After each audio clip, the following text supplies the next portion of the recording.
Hey, welcome to episode 71 of the PoddyC. This week, Dorki is on trial for cheating in the MDI. Dorki, what do you have to say for yourself in defense? I've been heavily mistreated by Blizzard. I've never felt so unfairly over.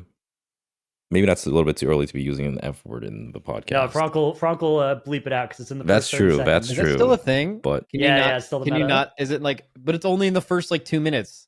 It's so like the strange. 30 seconds. Something like yeah. that. Yeah, Because it's right after the ads. If you ever want to know why, it's because it's right after the ads. So advertisers don't want their product fresh in your mind when you're hearing all the swearing and stuff. Okay, I get it. Yeah. All right, Dorki, do you feel justified? Do you feel cheated? What is dude, the? it's been a whole fucking week now, and I was so defeated at first. So it was like a roller coaster of emotions, right? So like, we started off the day. I played like shit that cup. It was probably the worst I've ever played in the cup, and then we almost lost to Ducks Can Fly. But to be fair, we didn't really practice on our like day one keys, right? Because like we had arguably the hardest cup. We were going against Mandatory and Perplexed for qualifying for gold finals. So we were like, all right, we're gonna lock the hell in. We're so prepared for Sunday. Like we actually spent so much of our practice time just like preparing for day 3. Because with the way the TGP format works now, or MDI, I guess, is they give you the maps that you're supposed to do ahead of time, like a week ahead of time. Normally, it's not that case. Normally, when you're doing this TGP format, it's you have to practice all the dungeons, and they just give you dungeons, and you have to like just figure it out, right? But we actually like practice has never felt better before. We during the last few days of practice before the cups, we were like smashing those keys, and we were looking so solid. And so, like Saturday is like, oh fuck, like we're in such a bad shape, and then teams like kind of like high tension and all, and then we like finally come back in the end, like a super clutch key. People were like cheering for us. And then the admin types in chat. He was like, by the way, where'd you get those shocking disclosure potions? And I'm like, oh fuck, am I disqualified? So like at first I'm just like, all right, like it's probably not a big deal, right? Like I'm just using shocking disclosures. It'll probably just warn me and be like, all right, like don't do that, don't use those. And then, I told the admin, like I was like truthfully telling him that I got him from my other character, right? Now, that like probably rings some alarms. It's like, all right, well, if you're transferring consumables from an old character over to a new character, that seems kind of fishy. But it was more so that like I didn't want to bother re-leveling my alchemy, and because like the way you make TR characters is it's super annoying. You have to make a new character, set up your binds, buy all the gear, consumables, and craft whatever gear or thing that you might need for your character. And so I told him that I sent the items over, but then I was like, wait, maybe that's like a bad look to say that. So then I was like, wait, but I was like, it's also I could craft these items, but I didn't bother doing that. And I showed the admins that like I could just like go to Valtrack and craft these items. And then it kind of just goes on and gone. And then the admin was like, all right, we're gonna have to like talk with the other admins and come to a conclusion. And they actually disqualified our runs. At first, I'm like, okay, well, maybe I didn't know the rules, right? Like, my bad, I guess. But then I dug into the rule book a little bit. I'm like reading a little bit, and I'm like, wait, but there's like literally no rules that I broke, because I thought it was kind of weird. Like at first, I'm like, I would have like probably asked the admins, or like it probably would have occurred to me that like maybe this is a problem, but there's like actually no rules against it. So the admins just like straight up made up some rules. Like the admins typed in chat, it was like, oh, according to this rule, where you're not allowed to get items from outside of Dornigal, yada yada yada. And like there was actually no rules against that. So I'm just like, what the fuck? I just felt like I got fucked over for absolutely no reason. I listened to like so much discourse about this, and what the conclusion I've come to is that I think the admins, because they told a team that asked if they could use them no, they were forced to punish anyone that used them, but they didn't tell anyone that team asked and they said no. So they ended up pointing through all these rules to like disqualify you. But I think the reality, because like that's how it would be in the race too, right? Like if you asked Blizzard like, hey, can we do this? And they're like, no, and then some other team did it, you'd be like, okay, like what gives, right? Like something has to happen. It's never happened before in the race that a team has been told they can't do something and then another team has just done it and gotten away with it. Yeah, that's never happened. Well, but also, do they normally like announce that, like, oh, by the way, this is a thing and you shouldn't be doing this?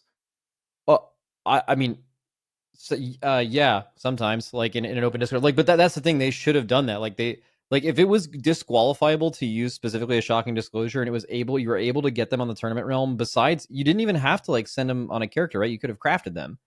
Yeah, it's not like I did anything weird. It was just, yeah, exactly. So I mean, it was definitely an overreaction to disqualify all of your runs for something so trivial. But also, like in the scenario where they don't, whoever team asked is just going to be like, what the fuck? Like, you let us play our whole cup and you told us no, and someone else did, and you didn't punish them. So they had to punish you. But it's ridiculous that if that's the case, that specifically, if they're okay, let's just this scenario. Okay, a team asks, can we do anything? The answer is no. Why would that not be publicly disclosed to every other team? Is there any answer to that makes sense?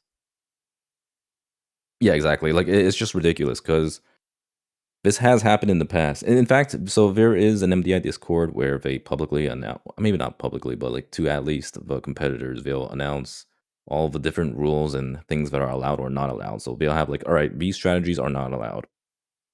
These consumables or toys are not allowed. One of them being like the Warren Doll. The Warren Doll was one of the items that people were using to stay in combat to keep their Eye of Kazan stacks. And that was not allowed. They did allow the Parasol for going down Rookery. And they had zero mentions of like shock disclosure or like, I mean, in general, they don't really mention these types of stuff. So like it would make sense for strategies, right? Like maybe they don't want everyone to know the strategies that people are coming up with.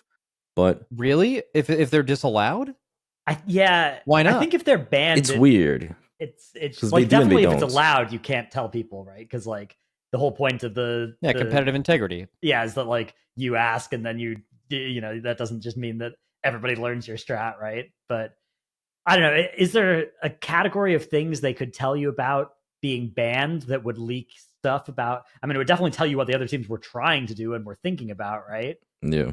But is there stuff that they would ban but similar stuff was being allowed that you would like learn about from the fact they banned it? I think probably not. It's just so inconsistent. That's the bigger problem, because like they have announced these strategies that have been banned in the past before. Like it's not like it's something that they are strict about not telling the players.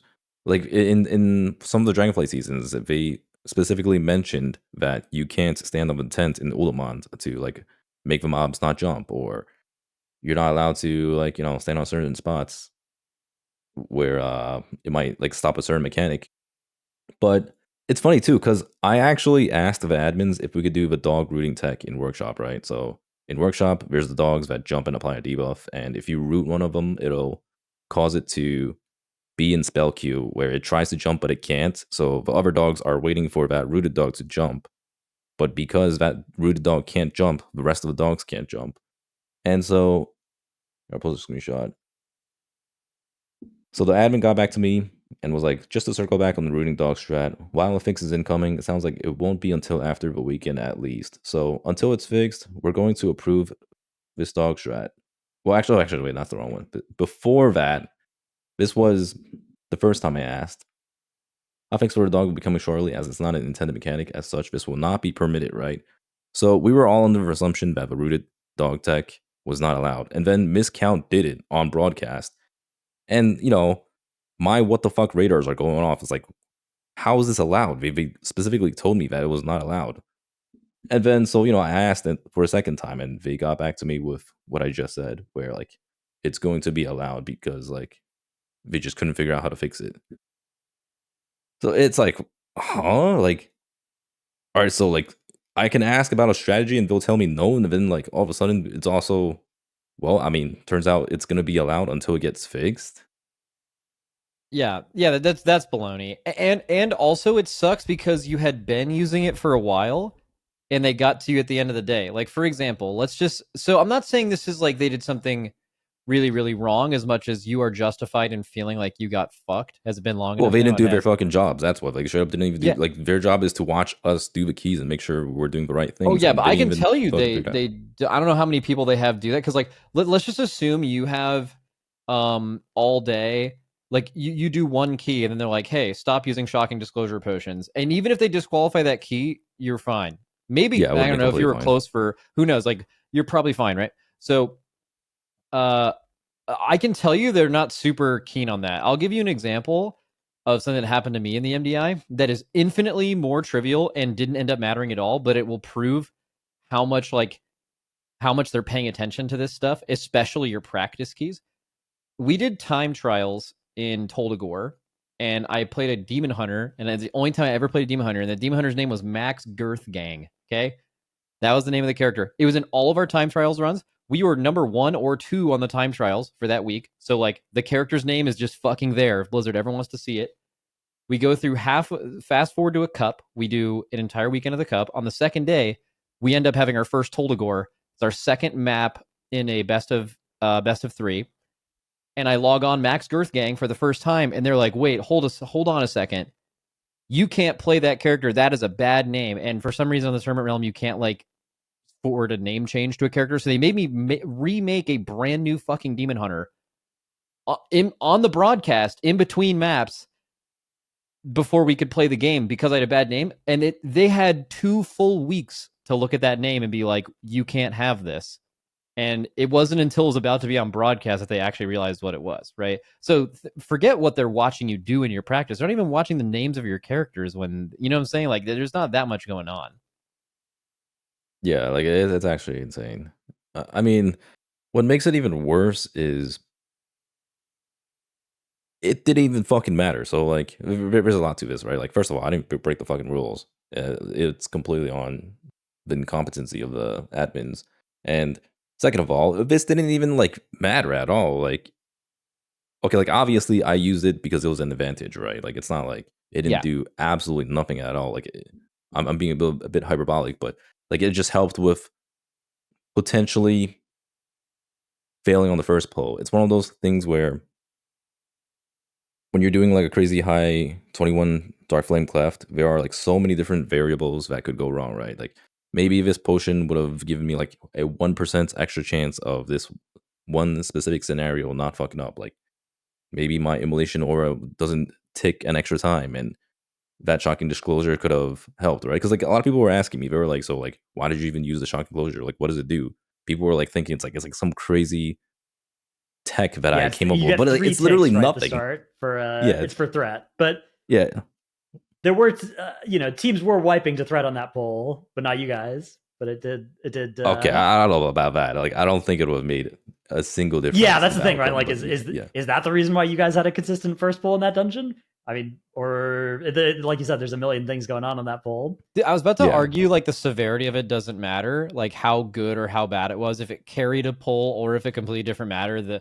Or if it like completely didn't matter, you still like chose to use it for a reason or whatever. But then I was thinking like plague borers, right? Like you could make the same argument about plague borers, but like when you watch the plague borer thing, you're like, wow, that's crazy. So then that makes it worse and makes it more bannable, and so that in turn should also make this less bannable. Obviously, that's a bad example to give because they didn't get banned for that. But yeah, so like that was like straight up criminal, like right, like they were like straight up committing a crime. They were like robbing a bank and they got away with it. Like I just fucking.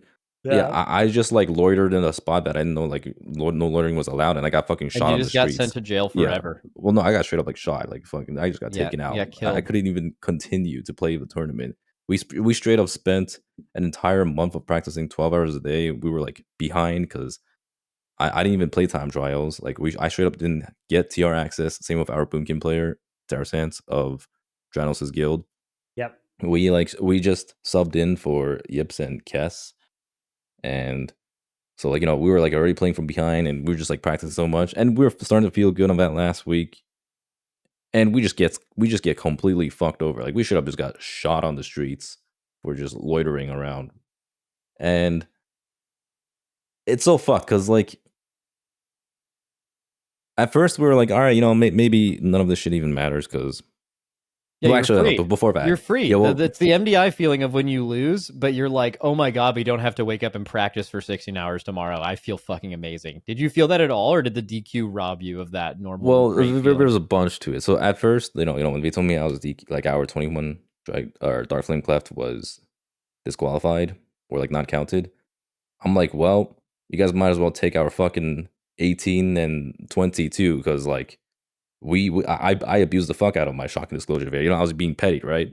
So I straight up told the admins that, and then they didn't say shit. They just gave me an automatic response. Just one of those like AI bot responses. Like, if you have any more questions, feel free to email us at this whatever link, right? And I'm like, fuck you. So the next day, I like looked on Radar.io, and it was like, we found additional runs that were disqualified, placing Goated in 4th place. So my team got fucked out of $200 extra too. Like, I didn't really care particularly because I'm just fucking pissed about this whole situation. But my team got fucked over $200 extra, and they're like, God damn it! So they also lost out on $200, and yeah, I mean, at first, like, I didn't really care, but at the same time, I just felt so fucking defeated.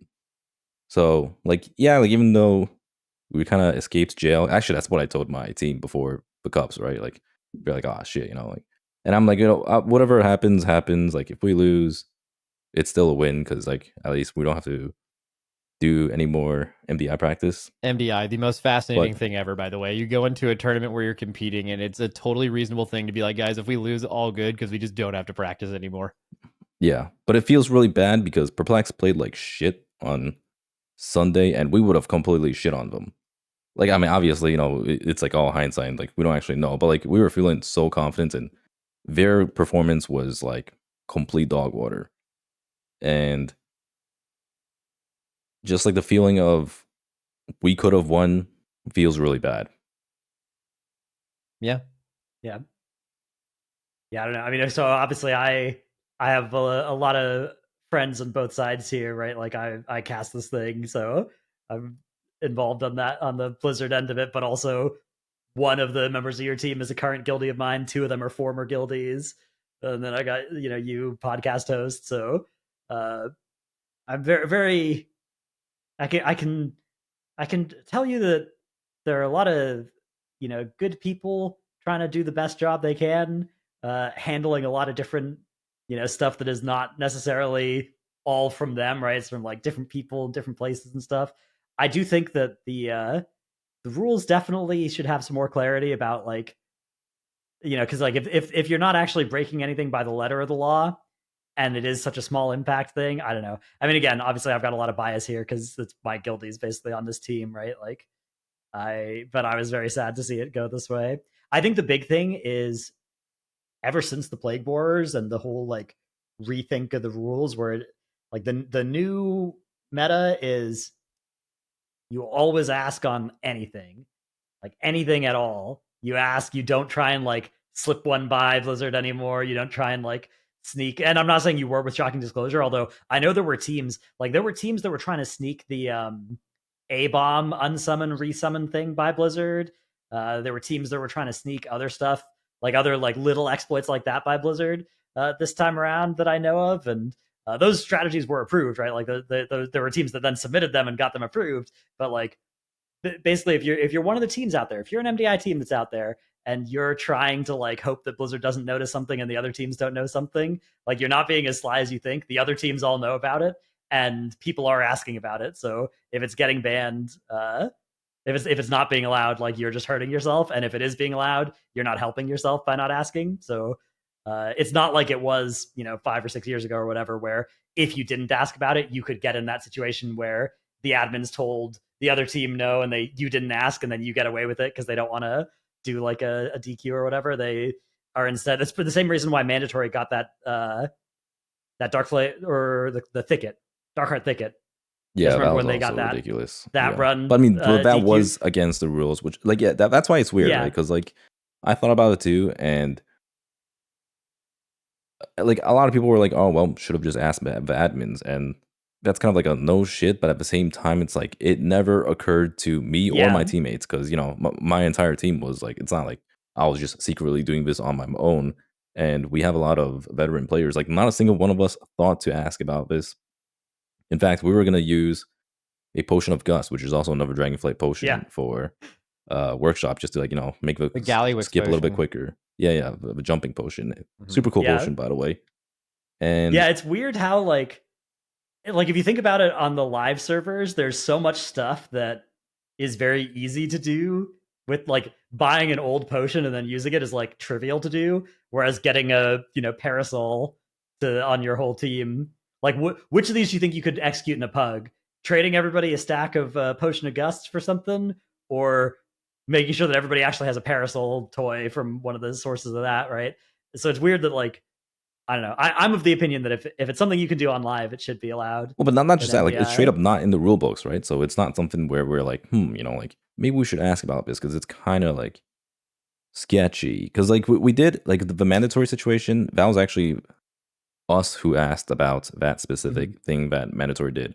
So mandatory, they sent a pet in Dark Heart Thicket through the wall, the gate, like past the first boss to pull the Dryad and the 2 flowers, which was like nothing really crazy, right? It's just like a way to grab the mobs. You could have just tagged them before, but gate closes, but they wanted to be a little bit quicker going to the boss. And we actually specifically asked this strategy to the admins because we discussed it in our team and we are like, I mean, isn't this kind of against the rules because you're not allowed to pull beyond dungeon progression? So like we kind of knew that it was not allowed, but this whole like potion shit, not a single one of us thought that it would be not allowed for just like whatever reason it might be. Yeah, I mean, obviously, like it's not a big enough thing that you'd be trying. You wouldn't do this if you thought you would get banned for it, right? Or like, yeah, exactly. Like, there's a zero chance I would be using this right? But I thought it was like remotely sketchy. And I have seen like people commenting on this and like, oh well, like they should have seen it coming. Like if they fuck around, find out, right? But like, bro, we didn't fuck around. We just fucking found out. Yeah. So that begs a question. Are you going to do the MDI again? I will. I seldomly swear I would never die. I mean, realistically, I will still like I do love doing the MDI, and I probably will at some point in the future. But one thing for sure is, if I'm playing, I'm either committed to playing for fun, or I'm committed to like we're actually doing this for real, and I have like an actual serious team doing this. Because the whole like wish-washy in between where it's like, all right, we sign up, we're like fucking around, but then like, wait, we're actually like really serious. We're playing 12 hours a day and it's getting like so fucking stressful. Like, I don't want to be in that situation, but I want it to be either like, we're actually playing for fun or we're actually playing with a serious team. Yeah, there's like always practice creep with MDI teams where like you get 5 people together that each want to play for 4 hours and somehow you end up like doing 6 and then 8 the next day and then 12 and like 12 is the new meta. It's very hard to like force yourself not to do that. I know there's been a lot of teams in the past that have wanted to stream practice and like never actually do it because as soon as you actually get to that spot where you get everybody together, you realize like, man, we are gonna like we can do these things and have a higher chance of winning. We're gonna do those, right? And like if any of the 5 people on the team want to do those, then kind of everybody comes along for the ride. So yeah, I get. Which of those do you think you're leaning more towards, playing for fun or playing seriously? I mean, it kind of depends on the team, right? Like, if I can get together a super team and like I know this is like a team where like, all right, we have a solid shot at getting at least top 2, then like I definitely would rather do that. But otherwise, I would much rather do the opposite. Okay. Yeah. You know what's funny about an MDI super team? Like super team people. I mean, this is probably not a hard thing to understand. Like super team in esports or sports is like you just get a bunch of fucking gamers or the best players and you just put them on one team. But the thing with the MDI is I feel like you need continuity. You need like the best super team, the best team, the team that's like, dude, we're gonna own. There are people who've like played together and have done a lot of MDIs together. That seems to like matter so much. Oh, 100%. Yeah. To where like just putting a new team of gamers together is just I mean, maybe that's the TGP and it's more like high key focused. I think you could like live key experience just transfers over so much more. I mean, I think you're still right that like playing with the same team matters so much. Yeah, you can't just put together like the 5 best players and just like, there you go, you guys just go in there and they'll win every tournament. And also like you need that team synergy too. You can't have too many chefs in that group. You can't have too many conflicting ideas. That's a very common problem that happens in MDI. And you need a good shot caller. You need somebody who's gonna do the strats and the practice, wrangling people, and you need compatible personalities. Yeah, all of that is it's hard to gather. I know there are even people that work well together in Raid that I think have not worked together well in MDI teams in the past as well. So yeah. I mean, it really sucks when you're in a situation where you have two really good DPS players and one of them's like, well, you do the fucking job, and then the other one's like, well, I'm not doing the job, you do the fucking job, because obviously we're both extremely good players, but someone has to take a sacrifice.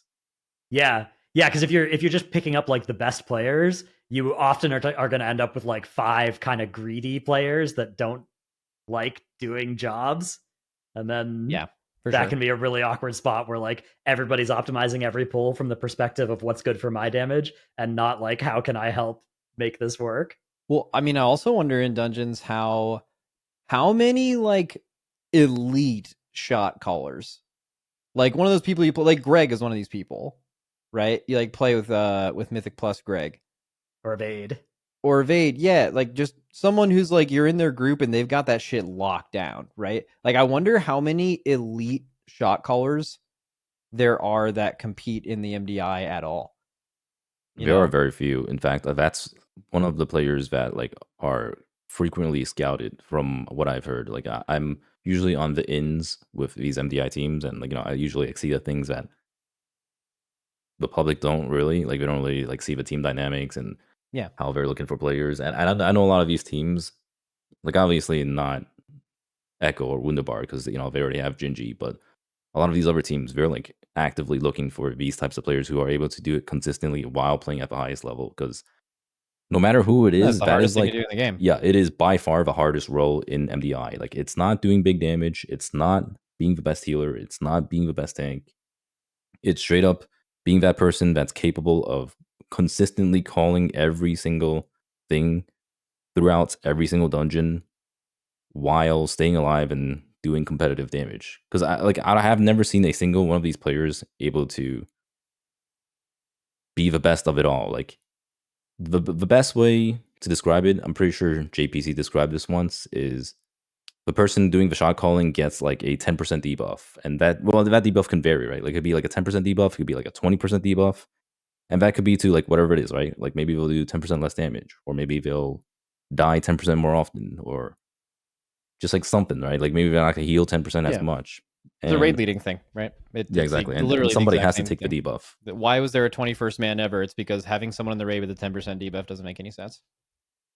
Yeah, and it's crazy because in M plus it's a higher percentage of your team, right? Correct. Yeah. Instead of 120 players, it's 20% of your players have a 10% debuff. Which is why unironically 6th man Mythic Plussing would be extremely good for that exact reason. But no one's gonna fucking do all that shit. Yeah, it would be so at least 21st a raid is kind of interesting, dude. 6th personing M plus keystones. Yeah, it's complete nonsense. I don't know if anyone's ever done that. I know Miraz did. He was the 6th man for Echo, but for as far as I was aware, he was doing weak aura stuff. He was a support person. He was looking over their routes. He was not literally calling every thing that was happening like a shot caller. Yeah, he was the back end guy. Yeah, exactly. But what I'm saying is having that person on the outside would be fucking crazy good. But also there's no incentive for anyone. Bro, could you imagine doing 16-hour practice days and you're not even playing the game? That's insane. Yeah, and you're just sitting there, you're just calling nonstop. Yeah, for the race, there's so much upside, right? But for dungeons, what are you even doing? What are you gonna win? You're gonna win? Okay. That's not worth it. Dude, the practice days as well are literally just the first minute of a certain dungeon over and over again for 8 hours, right? It's oh my god. Yeah, that'd be miserable. That's crazy. Yeah, that would be super tough. It would be so OP though, but there's just no way that's going to be worth it unless some org wants to pay somebody $50,000 a season to do that or something. I mean, even for money, it would just be so not gratifying and boring. I feel like it would. You would just have to. I would never do that. I love what I do. I could never ever do that in dungeon environment. It's just too basic. There's just not enough going on to warrant it. Even though there's a reason why it's not a thing. Even though it's so broken, it's just not a thing. Okay, so Dorki gets absolutely screwed by Blizzard. And he'll still probably do the MDI. Just know whatever I there is one thing. Whatever you said to them, if you felt like you went over the line, if you were like mad, just know no one's ever given it to them worse than I did, bro. In fucking back in Legion during the remake thing. I fucking bro, I thought Zorbrix actually wanted me dead for years. Like I just let them fucking have it. So just know it could be worse. Did I DM Dealings that? Did he respond to me? Back in Legion, there was also Quinn got a forced rename as well with Quinn's X was his rogue's name. That thing got a rename. Look, I get the rename thing. You don't want things on broadcast. Cool, right? But like, I didn't just pull that character out of nowhere. That character was all over the leaderboards. It was like you should have known, man, if you had some issue with this name. And also, which part of that name, by the way, do you think they didn't like? Did Max Girth Gang? Was it the gang? Is it gang affiliation? Maybe the Max part, actually. Is it the Girth? But Girth on its own is a pretty innocuous word, right? There's nothing going on there. Well, it's Max Girth, you know? It's like, I mean, that's exactly what I mean. Like what you assume I mean is what I mean. But like, what I mean. But like a tree trunk could have girth, right? Like the girth is a pretty normal. I don't know. Anyways, I mean, probably a good rename because I was actually up to no good, but I could have not been, you know. So who knows? So you were committing a crime. I wasn't committing a crime. Sure, and then but also nothing happened to me. I just had to remake a character. Dude, shout out Goop, by the way. Kevin was playing Rogue and Toldagor, if you remember. You like had to tricks everything to your tank because you were like in cannons and shit. Oh my god, I remember. Dude, I made a new character. Everything was good to go. Somehow there was no flaws with it. And Goop in the countdown comes in and reminds Kevin to change his tricks macro to the new name. And that would have bricked our whole fucking dungeon. So like shout out Goop knowing Kevin and knowing he uses a tricks macro instead of some other form. Yeah, goated. Too soon. Yeah, right, so I will say, you know, Dratnos, I appreciate your opinion. Because I know you do have a conflict of interest, and wait, what was Dratnos' opinion? I carefully avoided giving one. Yeah, I was about to say, he didn't really. Yeah. But that's true. You know, but I respect that. You know why? Because I listened to the band. I don't respect that. Okay, I listened to the bench, you know, and I heard some insane biased take from that fucking idiot Tettles. He was just giving like the worst possible opinion on the situation. He was legit rage baiting. I could not listen to that for more than 5 seconds. Like I was just like curious, like, I wonder what my friends have to say about this whole situation. It turns out that Tettles was being a fucking paid shill. Okay, maybe I shouldn't say that, but no, take him out, get him. Take him out, you know, fuck Tettles. Yeah, amen. We hate the bench. Yeah, we do. Dude, I was DMing with Squishy, another member of the bench, recently, and he and I have a point of agreement that is unrelated, but it's completely unrelated to MDI. But apparently, he thinks it's likely to get hate, and he wants me to express it rather than him, so that the hate will land on me and our podcast. What the fuck? Oh, yeah. Okay, first of all, what do you mean? So both of you listen to the bench, or one of you listens to the bench? No, I didn't listen to the bench. I was just okay, but you're DMing a bench member. Am I the only pure podcast member on the? Well, I would never do any of those things. I was DMing him in his capacity as like a. You know, I'd rather get shot. That's actually fucking true, man. That is based. Yeah, what the fuck, man? But the take is Delves would be better if there was an option to play them more like horrific visions. You're like doing this wrong. He's going to get the hate because you're clarifying that. Yeah, exactly. Well, I want to make sure. Like, if you guys don't like this opinion, take it up with Squishy. Don't actually go and open a bench episode to leave a comment there. Yeah, do not do that. If you see it open on somebody else's computer or something, go into the comments and write your vitriol, your hatred. But basically, like, Perfect Visions are kind of fun. I don't know about you guys. There's kind of a scuffed like release with like a giga time gate on the rewards and stuff, and that I think people were fairly upset about. But the actual process of like doing solo content that's like kind of hard and it has some pressure to it, and if you want to do the hardest mode, but you don't need to if you want just the rewards, right? Like you can get all the rewards anyways, and next week it's getting a lot easier or whatever, so you can just get it then as well. But like if you want to, there's a sort of challengey kind of almost Mage Tower difficulty type thing that you can do in a Horrific Vision this week, and like that's kind of fun. I wish that sort of thing was more available with Delves. I guess there's the boss, like the question mark. Why is this a boss. controversial take? Well, the people aren't going to like that. Apparently, that's what Squishy Why? thinks. So. Why? Because they're like Delves. I don't know. Maybe Squishy just underestimates the fortitude of the player base. But couldn't you just like do all of those things you're mentioning with Visions, but like gate them behind the proper difficulty of Delves, and like that shouldn't affect anybody? Like for example, if you wanted, like you're a gear delve guy, you like doing delves for gear, wouldn't you never even need to do the highest level of delves? So this could exclusively be reserved for. Well, it's a great idea. The problem is the fact that he made it. Yeah, they put a bunch of crests behind the higher tier delves this season. So this season it's kind of not like this season. It's if you're farming crests and you want them from delves, you kind of need to be able to do the. I mean, you don't need to, but you get a lot more from the 9s, 10s, and 11s. But like last season, there was literally no reward for doing higher than 8s. I just wish I wish the difficulty in tier 11s was more like the Horrific Visions difficulty and less of the like I'm getting auto attacked for 5 million on each of these swings on my DPS characters, and like I just need to do the same kite, avoid getting hit thing that you do if you're fighting an overleveled elite mob in Classic, because like that difficulty is just not fun for me, and the Horrific Visions difficulty is fun for me. That's I guess my only point. I mean, that is true. Yeah. I mean, I would also trust. All of that sounds right, and I'm going to pretend it did not come from. Yeah, it did. I mean, it's not like this was his idea laundered through me. It's like we both were kind of this opinion. Anyways, you were having a full-on conversation.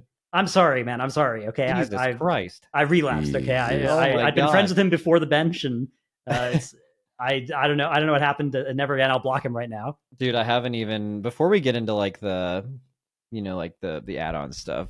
How is 11? I haven't even logged in. I just know it's not a new patch. I know there's corruption. Oh, it's not a new patch. No, the patch has been out for a month or something. We're in the same patch. This same patch includes the turbo boost was not when the patch came out.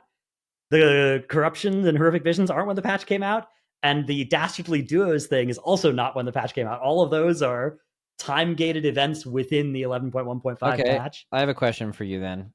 If you were to guess, is that because Blizzard is trying to space out things coming out at the end of a patch and like making sure that like every 2 weeks, it's not just you get the patch and then there's the rest of the whole season. It's like every couple weeks there's a new thing to kind of get. Do you think they're spacing it out so there's always something for the full season player to log in and do, or do you think they're behind in putting stuff out when they can? I feel like all of this was like ready to the extent that it was ready when it launched at the start of the patch. Like there were problems with Horrific Visions that they had to fix when it came out. There were problems with the Nightfall and Flames Radiant stuff that they had to fix when it came out. I bet there will be problems with Dastardly Duos that they'll have to fix when it comes out, but it's not like any of them were like, it's not like they're still working on those things behind the scenes right now. I don't think. I think they're all like in the patch files, just ready for a switch to get flicked on them. So yeah, I think that it is an intentional decision of staggering out the content. Is that I guess so? Then that would mean like time gating, right? So that's the big word that I've been hearing the last like week or two. Is that so? How do you guys feel about the concept of time gating or everything that's happened? I saw Dratnos has a whole video about this. Yeah, I made a video of like the basic idea is like I think time gating is a word people use in the same way that they use borrowed power as a way to say like this is a bad thing. Yes. And I don't think time gating is inherently a bad thing, but I think that a lot of the decisions that they're making about time gating in this 0.5 patch are bad ways to do time gating. Like I get the feeling with all these little bits of minuscule like drip feed content stuff, okay, if you have a 2,000 calorie meal and you split that thing up into 3 700 calorie meals, like all of those are satisfying. You've got a great day of meals. Perfect. But if you only have like 500 calories and you try and split that thing up into 3 smaller meals, like none of those are going to be satisfying. It's all going to be insufficient. That's a good analogy. To matter for you to actually have anything you can feel like you can sink your teeth into. So that to me is the problem here. Is it feels like they are, that cartoon where he's like slicing the bread as tiny thin. That's what it feels like when not only are we time gating within this mid-season patch, we're time gating a horrific vision thing, and then we're time gating within the horrific visions more stuff of it, right? Like the horrific vision doesn't even come out on the patch, and then the full content of the horrific visions isn't even out when it does come out, and it feels like it's just too much of a drip feed. Like, I'm inherently somebody who wants to, binge games at the start of a season, and I get that it shouldn't necessarily always be that fully, here's a bunch of stuff and then nothing for 6 months or 3 months and then a bunch more stuff and then nothing for another 3 months. Like that cycle, I could see why WoW wants to be less like that, but I think they've moved a little bit too much in the fully spread out direction. I don't know. Yeah. So first of all, I'm so glad you made that video, because I was just going through this on my stream the other day where people were really talking about time gating, and I was just like, dude, there's something about this that's just off. I don't want to tell you you're wrong. I'm not even playing the patch right now. I will say that video is currently below 90% like ratios, so the people are not happy. People. Oh no, I'm not. Yeah. I'm not surprised that people are giving you backlash for it, but I also, without even watching the video, know that you're right. Like, at least specifically about, as soon as you even brought it up, where you just mentioned that time gating is the new, like, just word, like, trigger word that people are using, and they just don't. Yeah, you're so, that's so based. I'm so glad you did that. I'm gonna watch that video. I'm gonna steal that content for sure. Go for it. Yeah, push the like ratio down as far. What as did they not like about it? Was it you're a Blizzard shill? Like it was like, I mean, when people are pretty angrily using chill. the word time gating, and then you make a video saying that, like, hey, I feel like people don't really understand time gating, it's not surprising that all of those people are mad at you. Yeah, because you're telling them that they don't really understand what's going on in a way. So yeah, I mean, and it's tough because, like, I'm trying to bring a sort of nuanced take here. There's like, yeah, there are a lot of problems with how they've done horrific visions this time, but like, the answer to this isn't just never time gate anything. The answer to this is just do better time gating if we're going to time gate. The bad time gating takes do. Like, I actually asked that question, like, do you guys just want everything right away? And they're like, yes. So it's like, okay, so just make infinite content, still space things out, but just have more content and don't ever delay. Right. I mean, obviously, if they could just make 6 times as much content, and then we have like a full patch release every month and a half, and full micro patch stuff every 2 weeks, like, yeah, that I'd be down for that. That would be cool. So if the thing is, when it's good time gating, people don't call it time gating. That's right. That's the thing. Like, the time gaming, that time gating is used disparagingly, right? Like, it's not something they'll say if it's it's good time gating. It's just part of the game, like, we're not gonna say it's time gating at all. Also, funny thing is, I saw his comments in Dratnos' video. Somehow Max got caught up in this too. What did I do? The fuck did I do? Dratnos, he knew what you were going to say about this. Blizz payment deals today. I wasn't even live. What do you mean? He knew what you were going to say today. Because we both went to Blizzard. We interviewed Ian, right? So naturally, we want that opportunity again. So we're never going to say anything bad about Blizzard. We're on their side. That's right. That's which is true, by the way. So true. That's us.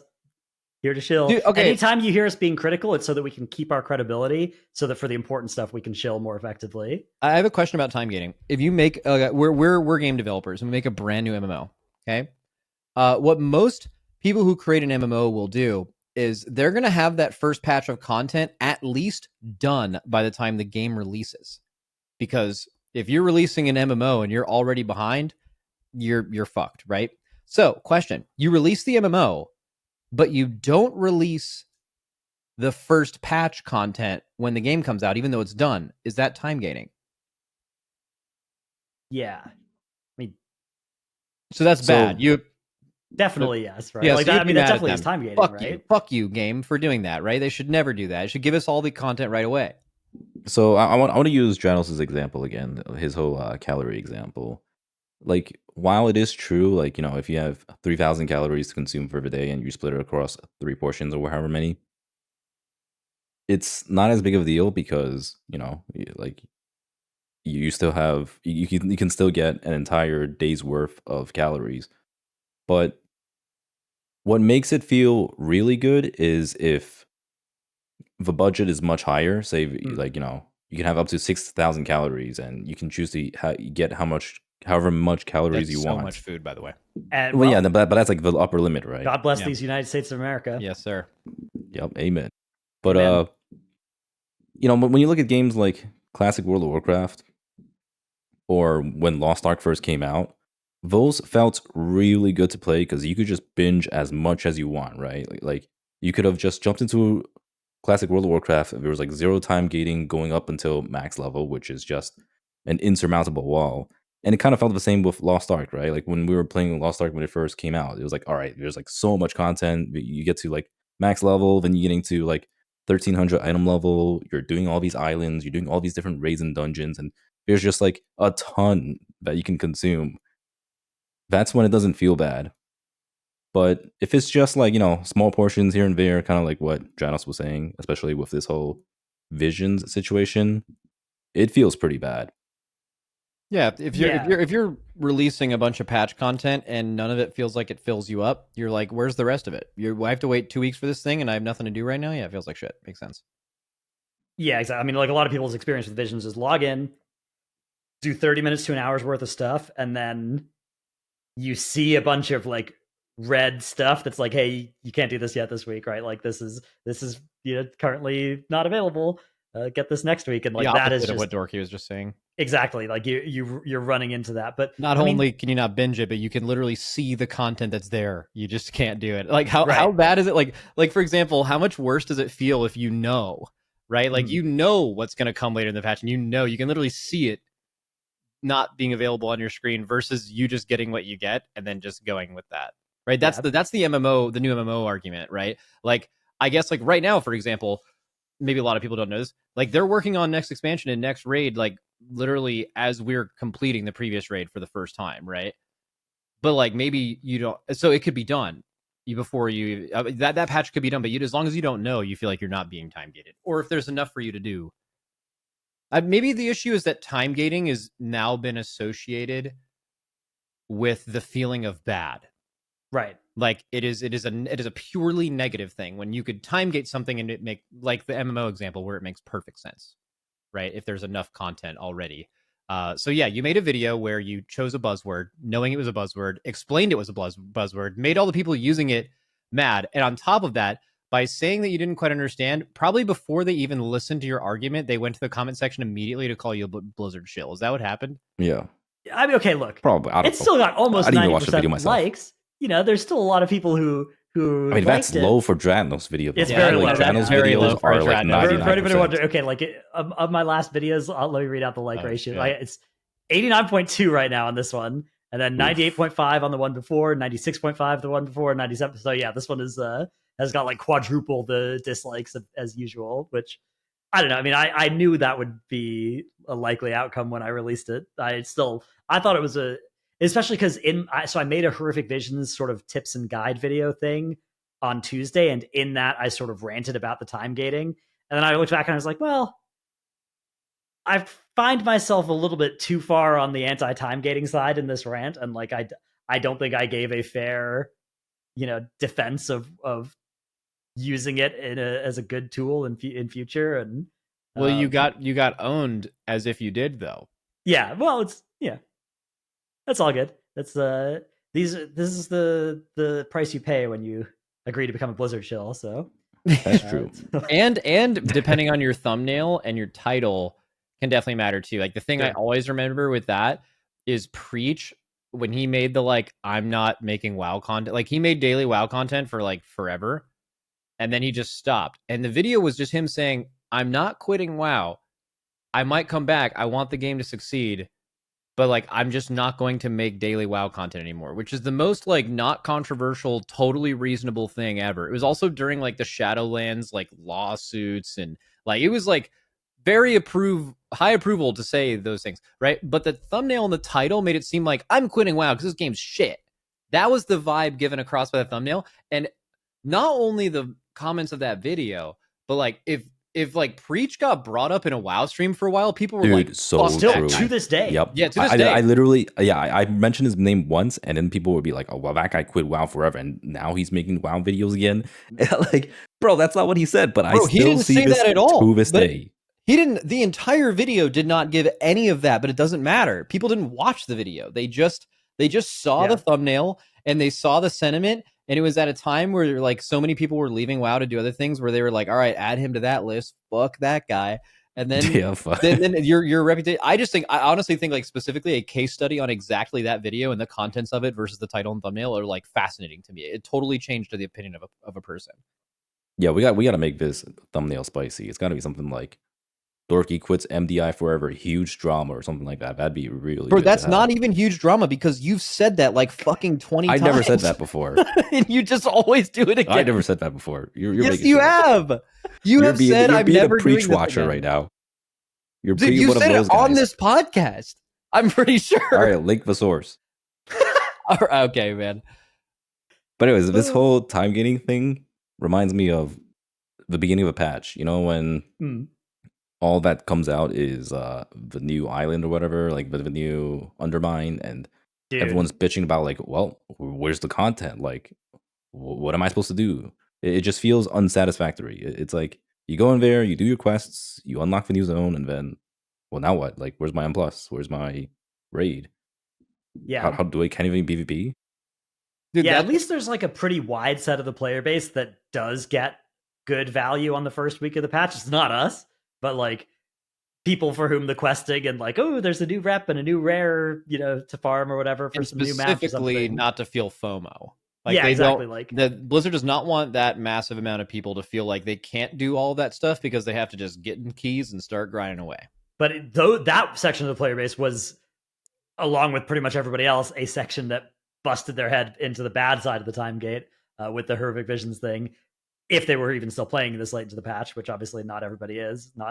I think the point X, point 5 patches in the middle of the expansion are probably among the lowest dips in the player base. And I suspect that, anytime there's any kind of time gating, people always bring up the argument of like, oh, Blizzard are doing this for more subs, which I think is a little bit like, I think they're trying to, I think people come at this the wrong way because like, obviously Blizzard want more people sub to the game, but like the way you do that isn't by making the game worse, right? It's by making the game better. And I think they're trying to come up with new ways to make the game better with this point X.5 patch, I think is an experiment from them of like, hey, what if we do a bunch of kind of medium-sized features and we spread them out? Like, will that be better? I don't think the idea is like, oh yeah, we'll do this and then we'll FOMO them into being sub for 3 months when they would normally sub for one. I think it's like, this is going to be more fun for people. And yeah, then they'll be sub to the game. Like more people will play our game because it's more fun, right? But like we're trying to make the game more fun to get us more players rather than torching the game being fun for more players in some,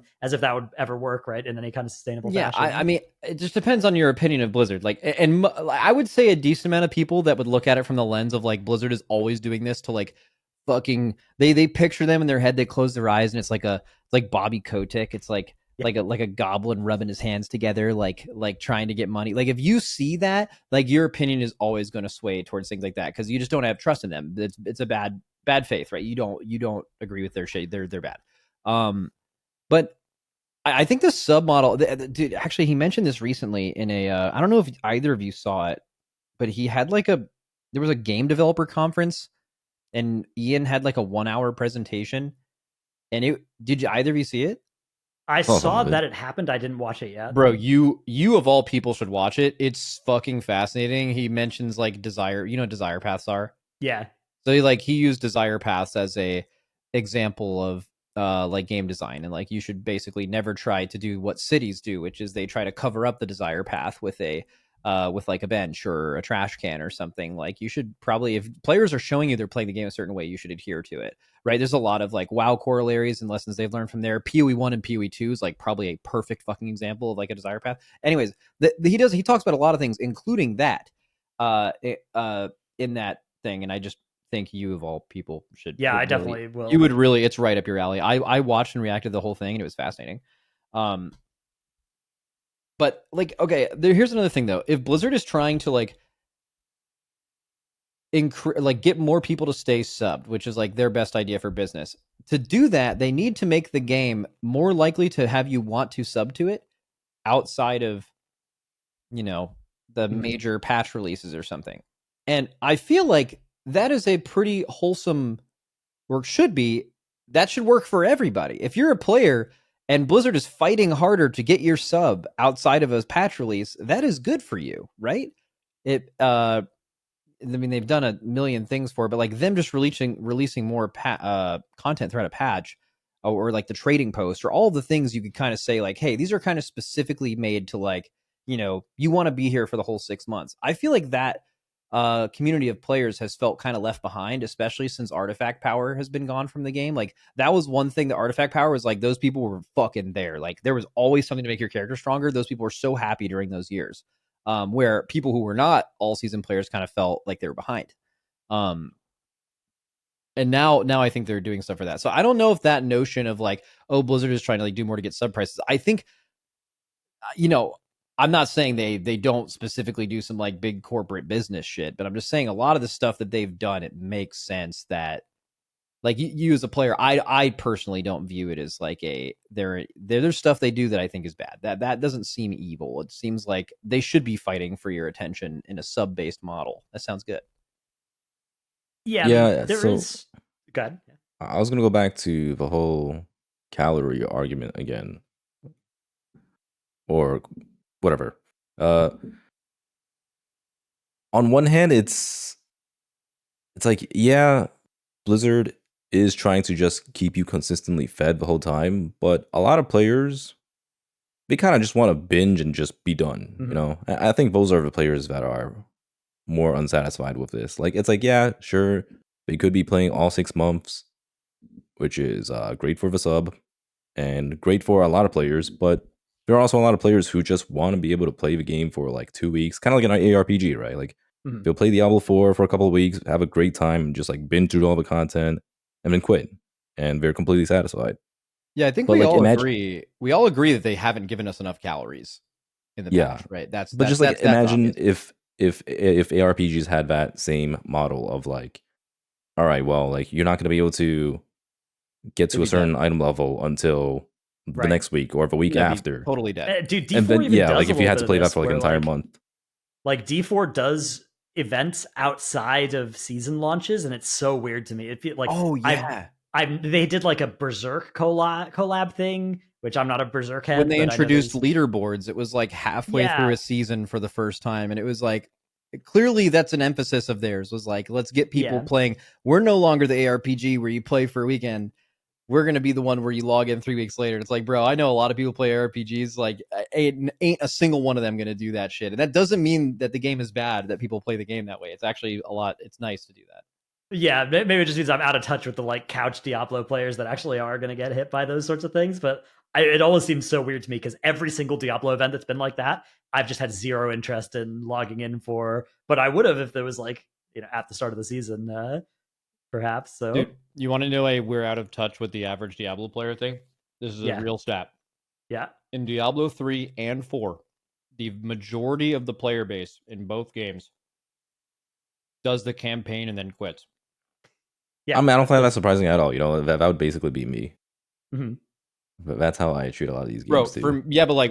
for an ARPG lord, the game literally begins when the campaign is over. Like that is why you play the game, is when it's over. And to know that the majority of people are fucking putting back a few brews on the couch and just fucking slaying demons and picking up loot is like, that is the majority of that is the Diablo. Yeah. That's not the PoE1 player. That's the Diablo player though. Yeah, that's is wild. All right, I don't know anyone like that. Me neither. Yeah, but clearly I'm like it's that. Like I play ARPGs. Bro, like you that. are not a fucking couch dad.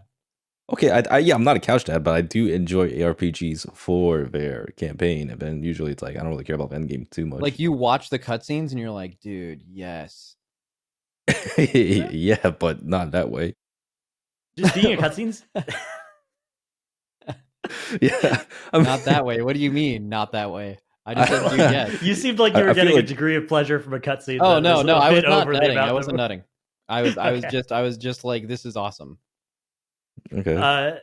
Sweet dude, Max. A couple weeks ago, you were talking about watching all the cutscenes in your Expedition 33 playthrough. Have you finished that game yet? I made it. Okay, so not gonna spoil We shouldn't spoil it. Expedition Yeah, don't spoil 33. it. Yeah. You guys should play the game. Fantastic fucking It's game. so One of the good. best games I've ever played. Oh my God.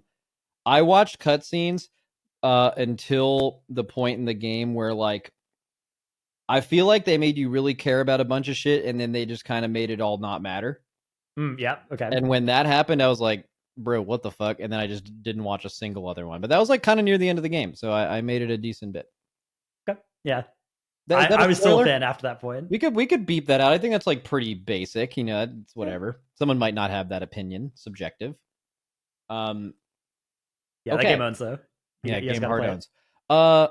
We have add-ons and we have the like method echo player swap thing. Where do you want to go, Dork? I mean, are we trying to cover all of it or what? Like, and So as in tired? both topics? No. I'm just asking. Well, I guess like the method and echo one might not be too long. The Yeah, add-on one will add-ons- take a while. That will take a while, and it's also we already covered it a little bit after our interview. Like we actually haven't learned an awful lot of new stuff since then. It's just I there feel was like I the learned a PC lot of Gamer new stuff. interview as well.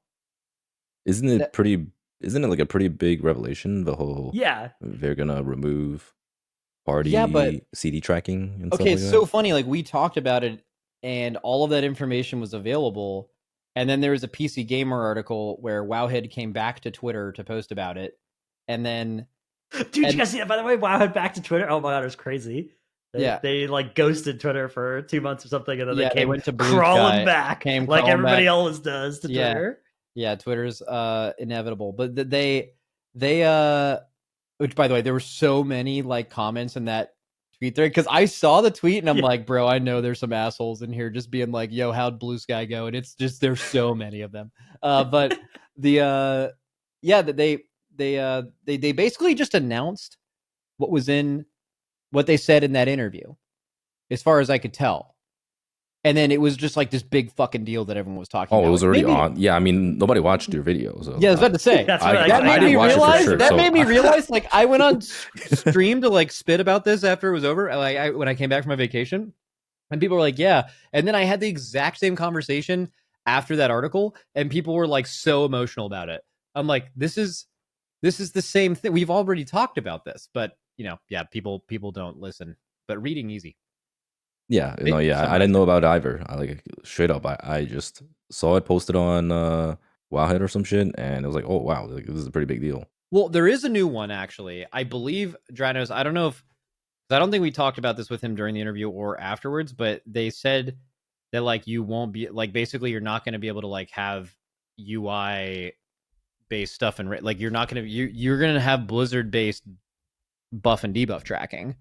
Right. Which I mean, it makes sense. Like when you think about the objectives they want to accomplish, a lot of them make sense with like, hey, we don't want you to be able to track this. We don't want you to be able to track this. But like the functionality that you can use to work around and track those things is so much that they'd have to restrict so much in like raid or dungeon combat so that it couldn't work, right? Like everybody pointed it out, right? Where it's like, oh, you don't want me to track the cooldown of this, my friend's abilities? Well, what if my friend, instead of pressing Star Surge, or I guess, celestial alignment, right? Some cooldown, they instead press a button that's a macro that says, okay, tell everybody's macros that I've pressed celestial alignment, and then cast celestial alignment, right? Like you'd have to break so many different workarounds that exist for it which they have committed thing, right? to do.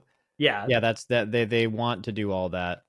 But maybe just having it all on paper, I think made people realize like, yo, that is like so It's huge. much. It's a huge thing. And also I think people aren't aware of the time frame because they also didn't listen to things. Because like the interview doesn't mention this is coming in 11.1.7, but it also doesn't really explicitly mention this is going to come out. In my opinion, it's going to take years to implement this stuff. A long fucking time. They're basically just letting you know what they're planning on starting to do. As far as I know, they haven't even started doing most of that shit. And it's not all going to come out at once either. But I think people just saw it and they were like, dude, wait, what the fuck? Like my shit's going away. And totally rightfully so. If Blizzard implements all or some of these things and they also at the same time remove the add-ons that work in that way, and you just have to use that, you are right as a player to be very skeptical of that not making the game significantly worse. Like the cooldown manager is a great example.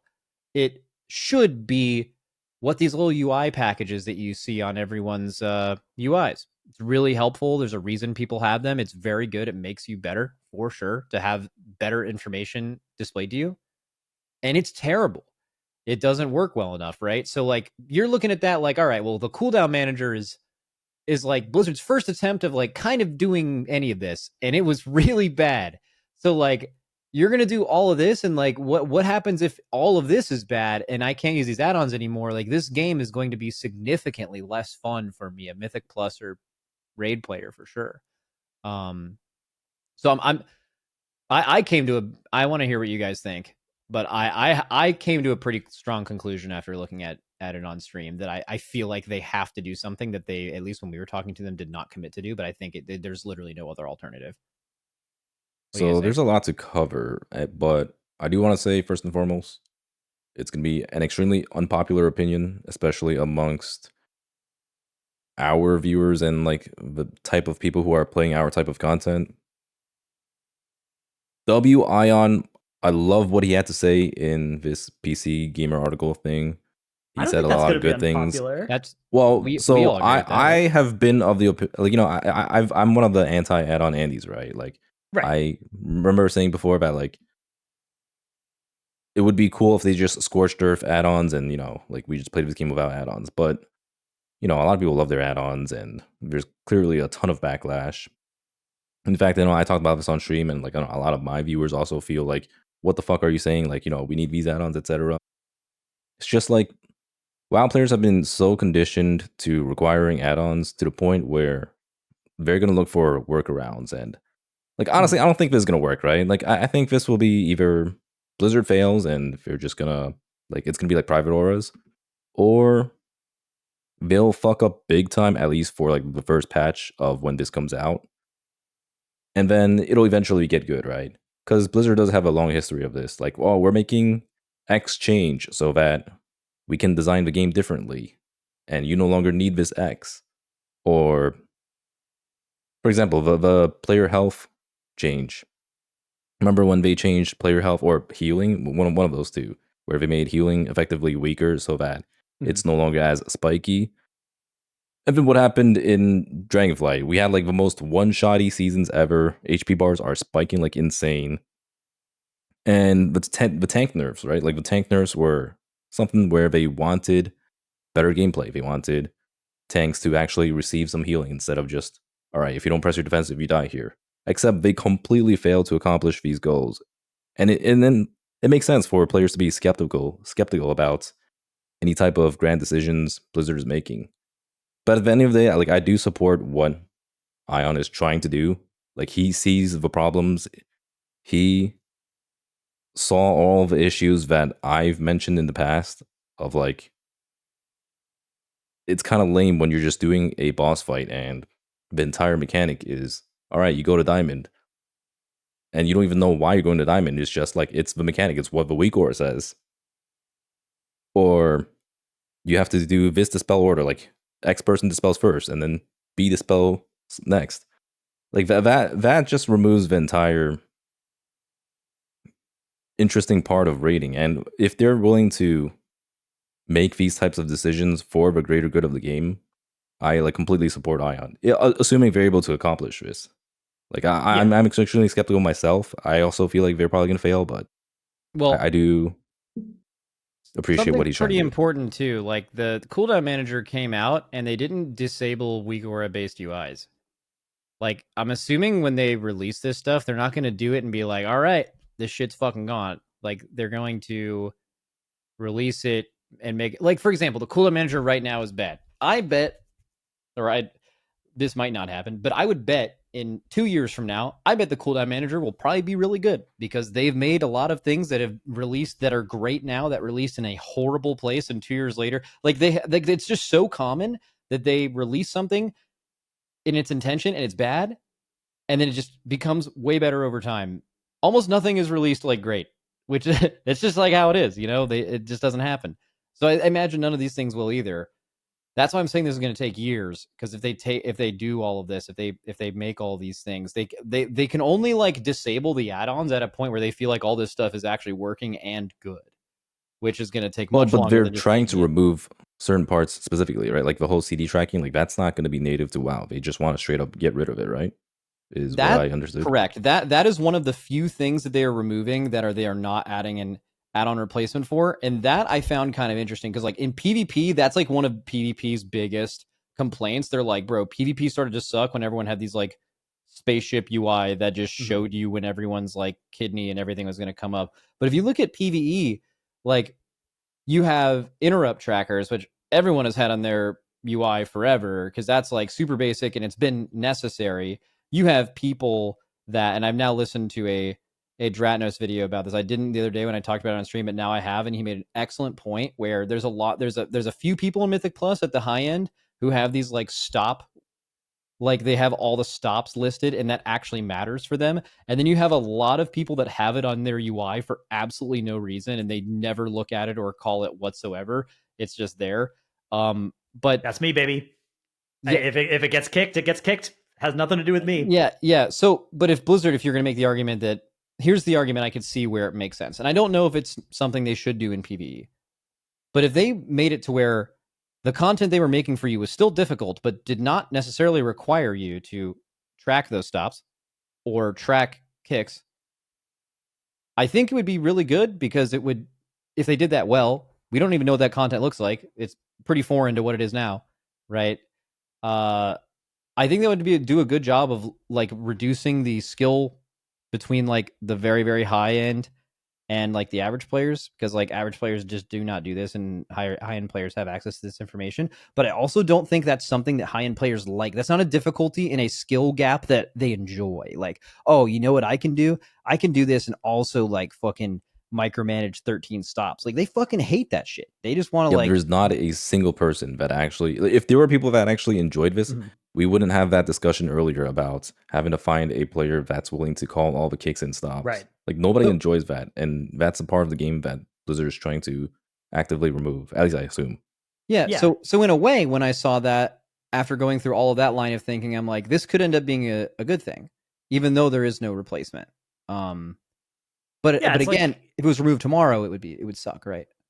It's like in League, right, where like you can have overlays that track certain things or whatever, but like I don't know, that's not the fun part of the game, right? Like the fun part of WoW isn't the stuff that the add-ons do for you, and it certainly isn't then the arms race where because everybody has a good kick tracker, now Blizzard makes you actually need to use 5 kicks per 20 seconds on an interrupt, like on a pack of mobs, right? And like if we could instead move to a world where okay, you don't have those trackers and there's only 3 kicks in that 20-second window that need to happen, right? Like that would be better.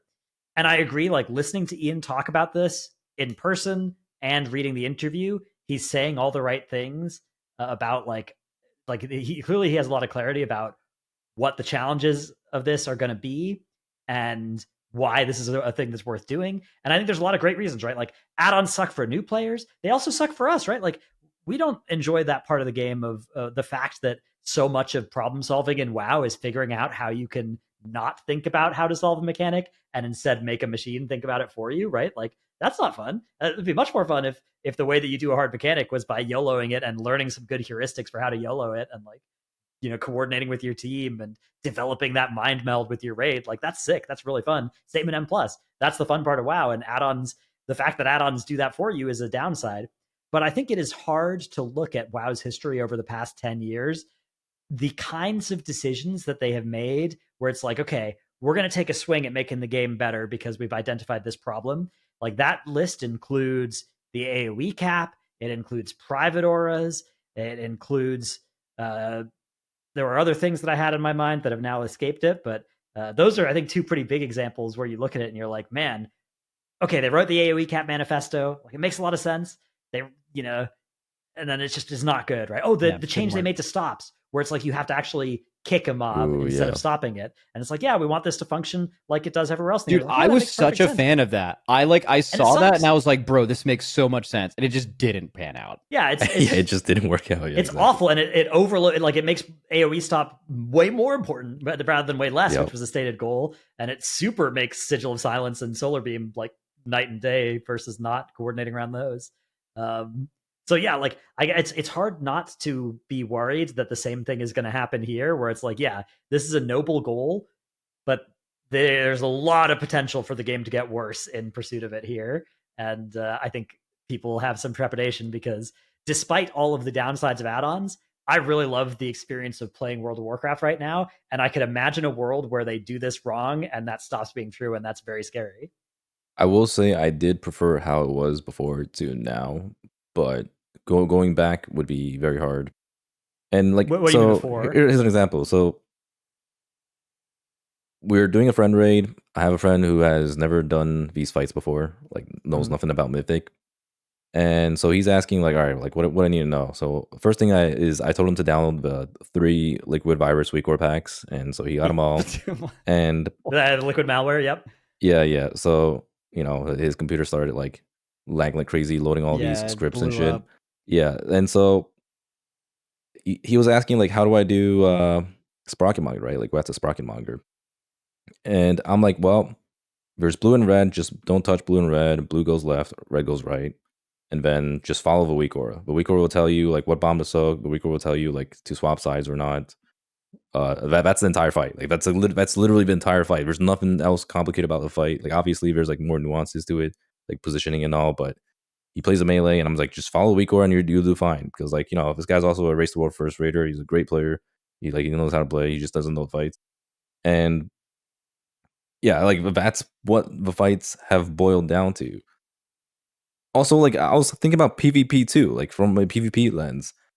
I remember back, well, like I don't know what's like now, but it's been a while since I PvP'd. Back then, it would be like, all right, so how long on your Hajj? Like 10 seconds. All right, well, we can go in 10 seconds. Wait, but my wings is also up in 20 seconds. Like we can get this kill in this next 20 seconds. That's like something that you could just communicate and talk about in PvP. But I assume nowadays you just like look at OmniSeed or something and just like figure it out based on OmniSeed. I don't even know what it's like nowadays, but I miss that more natural way of playing the game, especially in M+, because a lot of these weak auras were not in M+ until these days. Because I've heard a lot of healers complaining, particularly about like, oh, if you remove Omni CD, how am I supposed to know how to like who to heal and all that? And it's like, bro, we weren't tracking people's defensives until I want to say around Dragonflight, which is pretty fucking recent. Yeah. Back in BFA and Dude, I still Shadowlands don't when I and heal. Legion. Yeah, Yeah, People are getting exactly. Riptide, randomly. It's I'd be like, yeah, you press your Yeah. defensive, you press your defensive. If you don't, then like it is what it is.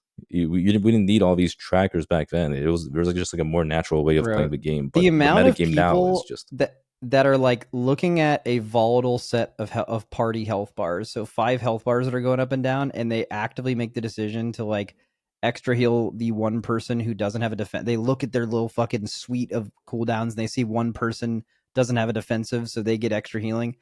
Bro, you're talking maybe the like 99. There are so few people that actually do that versus just have that on their UI. That is like extreme level. And if that's the case too, it would be good to get rid of it, because it's like, what are we even fucking doing here? yeah. Like, What are we doing here? Also, those players are like good enough that they will like you will learn that like, oh, my rogue is probably cloaking here, right? Like I don't know, like that's yeah. You will still be the best player by far at your role. Don't worry. I feel like it's like the bell curve thing. Like I think like really like low tier players are like, bro, I just heal health bars. And then like that little mid tier bell curve is like, bro, I need to see everyone's fucking cooldown. And then like the high one is like, Yeah. bro, I just heal health bars, man. Like that. I think it's more of that.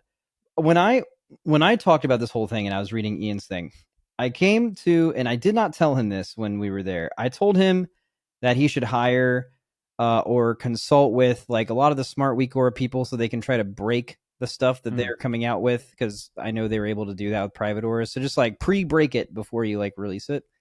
I have a similar but kind of different tono. Okay, so like they come out with a cooldown manager. They're coming out with like in-game DBM. And coming out with in-game details. They're coming out with in-game all this shit, right? I think for them to be able to do this in the quickest, most efficient, and probably the cheapest manner, they need to hire these people. I think I swear I remember saying that in one of the podcast episodes before where we talked about add-ons, and you guys told me I was an idiot. You're so stupid, Dorky. You're so it's a dumb, great point, Dorky. Max. Yeah. 1 second, Dorky. I think you just need to hear what I'm saying first. Okay, yeah. I swear I remember saying this. But look, like, but look, like, I don't. Okay, so I just want to pre-apologize for any like people who work in the industry or you're a game developer, and you're gonna hear what I'm saying right now, and you're just like, dude, there's this thing you don't fucking get. You're so fucking stupid, and I am stupid. You're right. There's probably something. This is very basic, and I'm missing something on how this works. But like, there is no way these things are going to release with higher quality than these people who make these add-ons are like really fucking smart. And they made it, they love the game, so they're likely to work with you. They made these add-ons because they felt like something was missing for the game, so they fucking made it, right? And then basically their life's work for a lot of them, because they do get paid via like Patreon, some of the bigger ones, is making this thing really good over 15 years. They even mentioned in the article, I wish I could pull up an exact quote, but they say something like, it's not realistic for us to make something on par or better for you to instantly switch to the first time we release something versus something that's been out for 15 years. And I remember I read that and my chat was like, that's a bad answer. I'm like, what do you mean it's a bad answer? That's fucking true. It's so disrespectful to think that like Blizzard could just like YOLO a boss mod or like any of these add-ons where these really smart groups of people, which is the same amount of people that'll be working on it at Blizzard, by the way, not 10 or 20, a couple people, right? For like 6 months or less and make something better? No fucking shot, dude. So hire these people. You don't have to give them a job at Blizzard. Hire them as consultants, pay them for their time. And you have to make like a better product, and it's going to save you so much time in getting it out there. The only thing I'm thinking is like, okay, Dratnos, you're Blizzard right now. Okay, you're a Blizzard guy. You got a suit on. As we know, yeah. They all wear suits every day. So you're a Blizzard man. I approach you with this thing. Tell me why that's stupid and could never work. Is it because you'd have to pay them for their IP? Like right now, you can kind of just be like, we want to make DBM, so you can just copy it and you don't have to like pay them for creating it. But if you're consulting them in some way, you'd have to pay them for the work they've done and the credit for creating something for your game. Maybe it's that.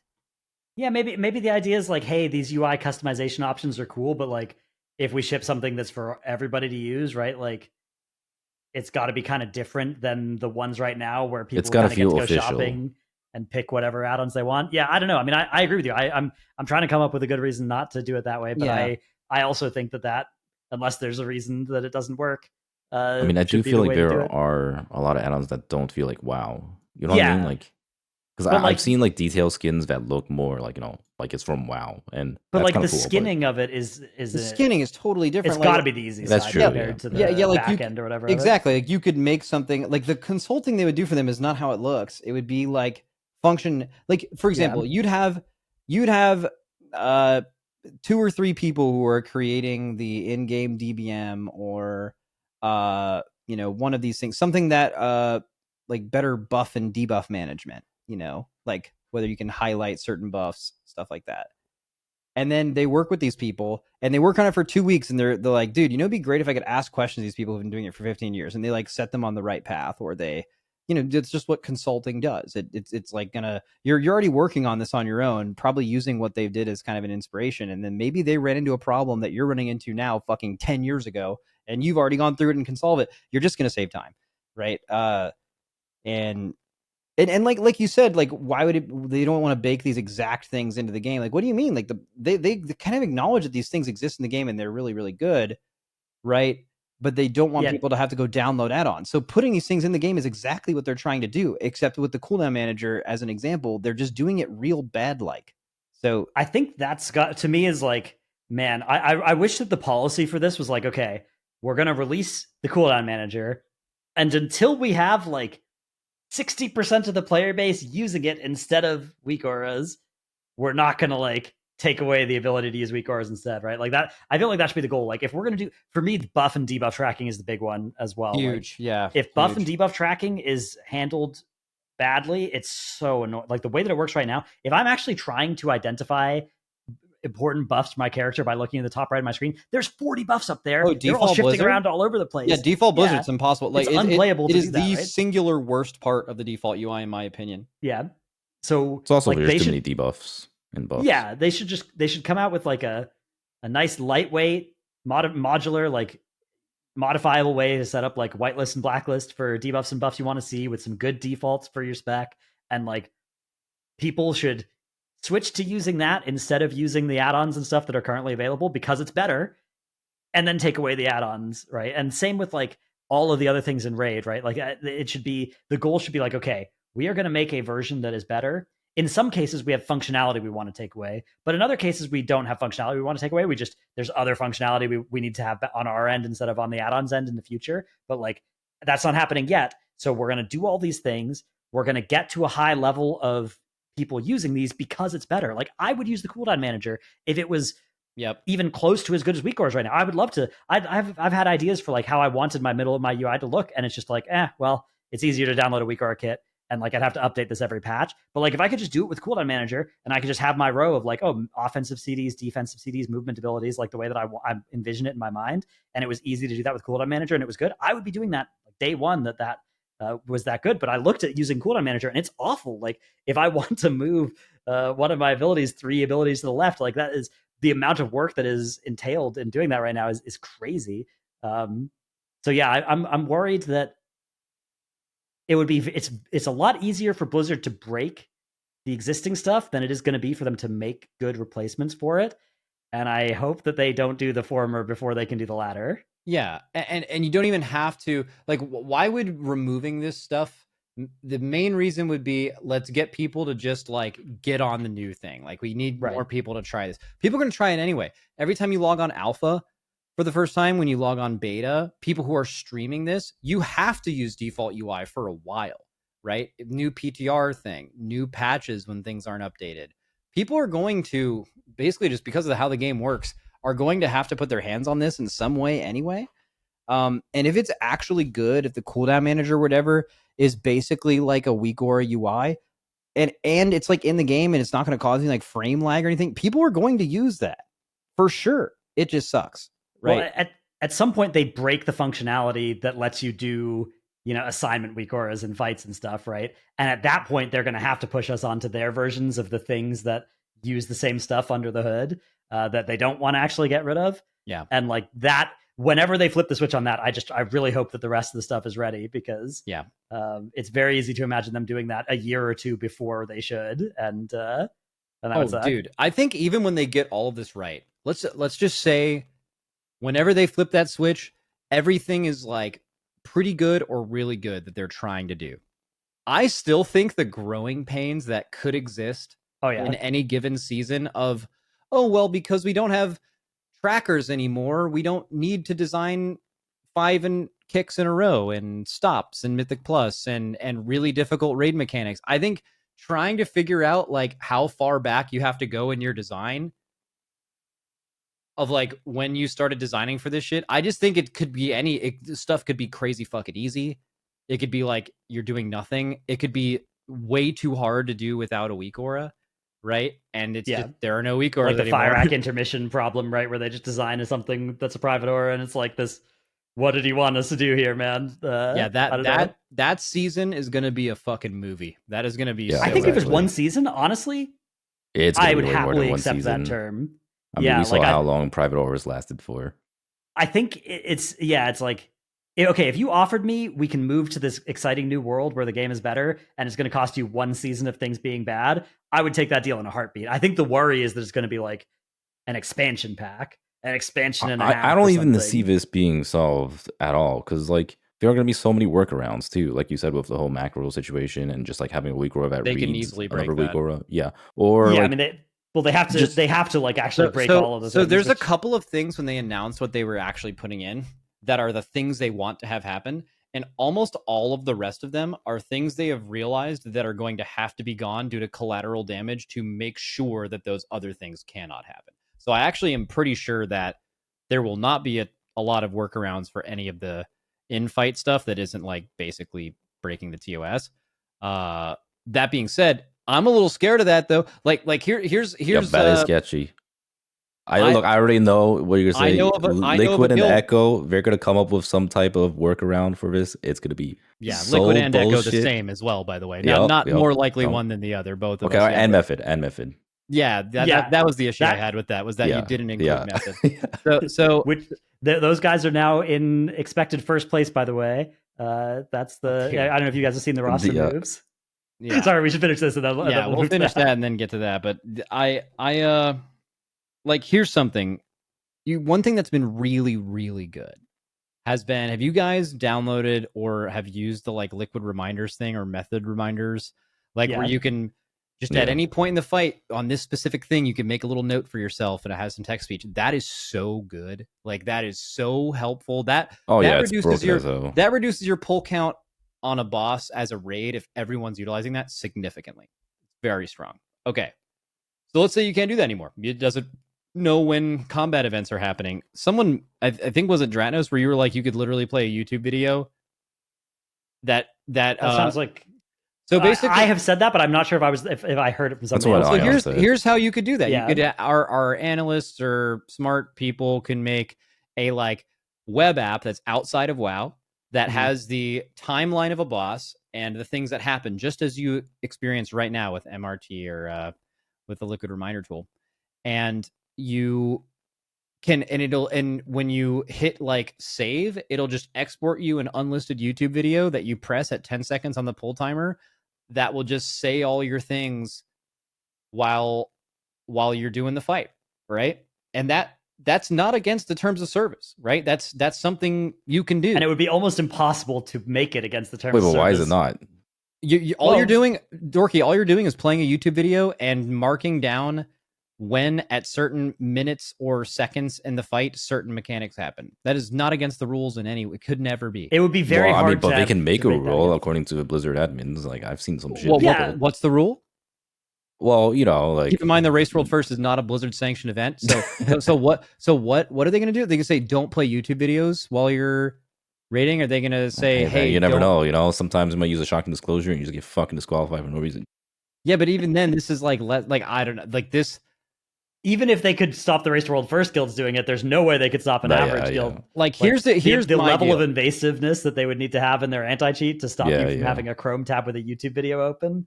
Yeah, there's no way. But so this is why I'm a little averse to this. Like when this happens years from now, maybe that's my time to hang up my boots, because like I think if it was just like, hey, everyone's gonna do the raid natty, I'm cool with that. That's what I want. We used to raid like that, actually, like very little weak auras because we were stupid, right?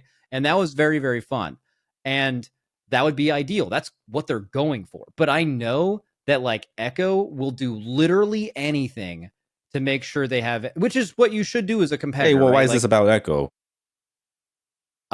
No particular reason. That they've never shown. Okay. They've never shown any reason to do things a little not by the book.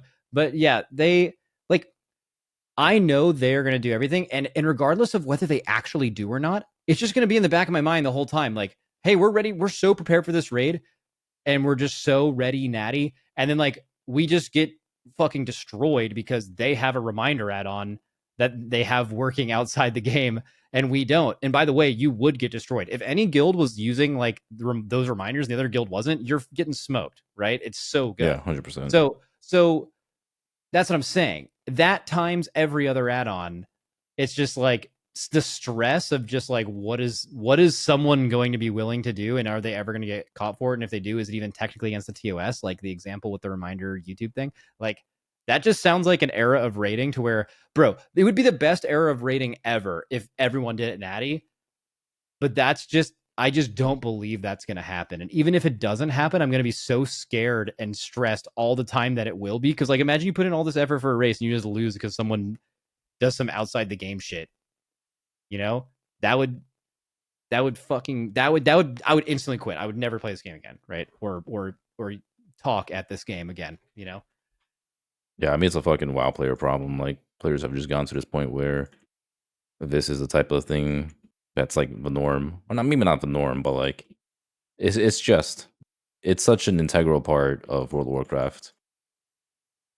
That's why I've always said, like, you know, as much as I don't like add-ons being in the game, it's Pandora's box. You can't close the box. Yeah. It's like people talk about liking classic better, but like, or like, you know, vanilla better, right? But like when we play through vanilla the second time in classic, it's not like people didn't use weak auras. Like everybody, a lot more weak auras and stuff were used for mechanics that never were back in the day, right? Like we can't just go back by trying not to use stuff that's available to us now. Right? Yeah, like well, they can if they remove the ability to do all of that. It's just going to be really, really hard to do that. But. Exactly. Like they have to actually take away the functionality in a good way, which is going to be really hard. I mean, Blizzard could just like say to our guilds, I don't know how this will work, but just be like, hey, I know none of this shit's technically against the TOS.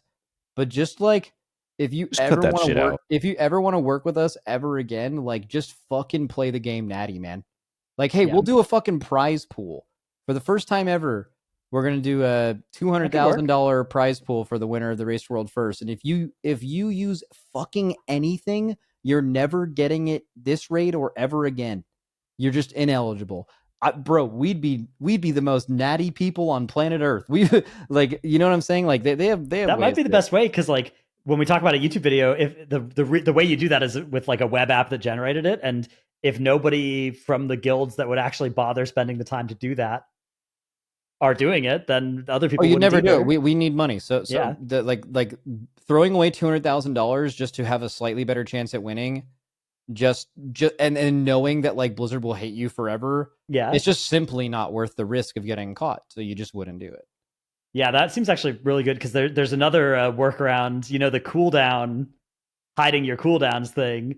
Something that struck me as being something that would be something that would happen is that the guilds that were in person would definitely just use the feeds of everybody's screen to give the raid leaders the cooldowns on their screen. Yeah, that's annoying. I don't want that, because I actually liked that change. I as a raid leader, like the most effective I ever felt was on Stone Legion Generals, one of the worst bosses ever, because you had to like at any given point, your bigwigs would have like 5 mechanics lined up, and they've just been stacking up, and there's a priority for them that is constantly changing because different things are coming off cooldown.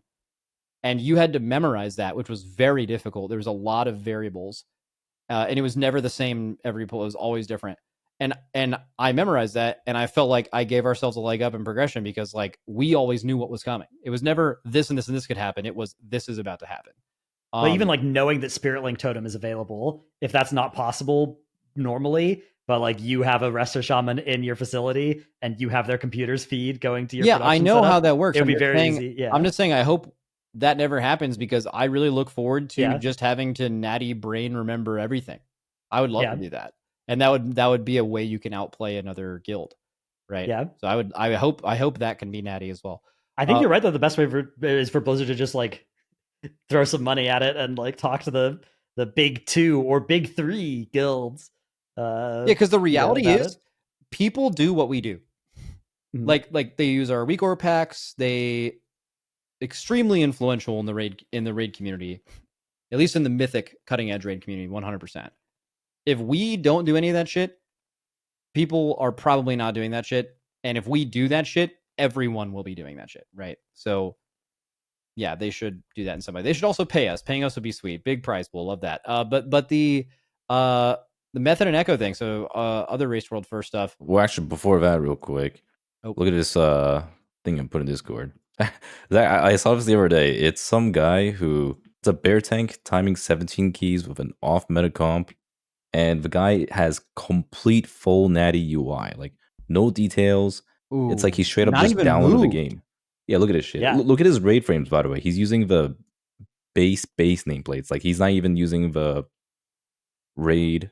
What do you call it? Like raid style frames. Not even switching over to the raid style nameplates. Fucking beast. Yeah, what a fucking beast. Well, what a beast, but also like this guy would be like 30% better if he just like downloaded everything. All good. But I mean, at the same time, like I don't know how true that is all the time, because one thing that, well, not just that, but one thing that World of Warcraft players suffer from is severe tunnel visioning. Like if we were to take a eye tracker, like if we were to use an eye tracker of a WoW player compared to any other gamer, I can guarantee that a WoW player is like staring at anything other than their character or like what's on the screen for, I want to say like 70% of the time.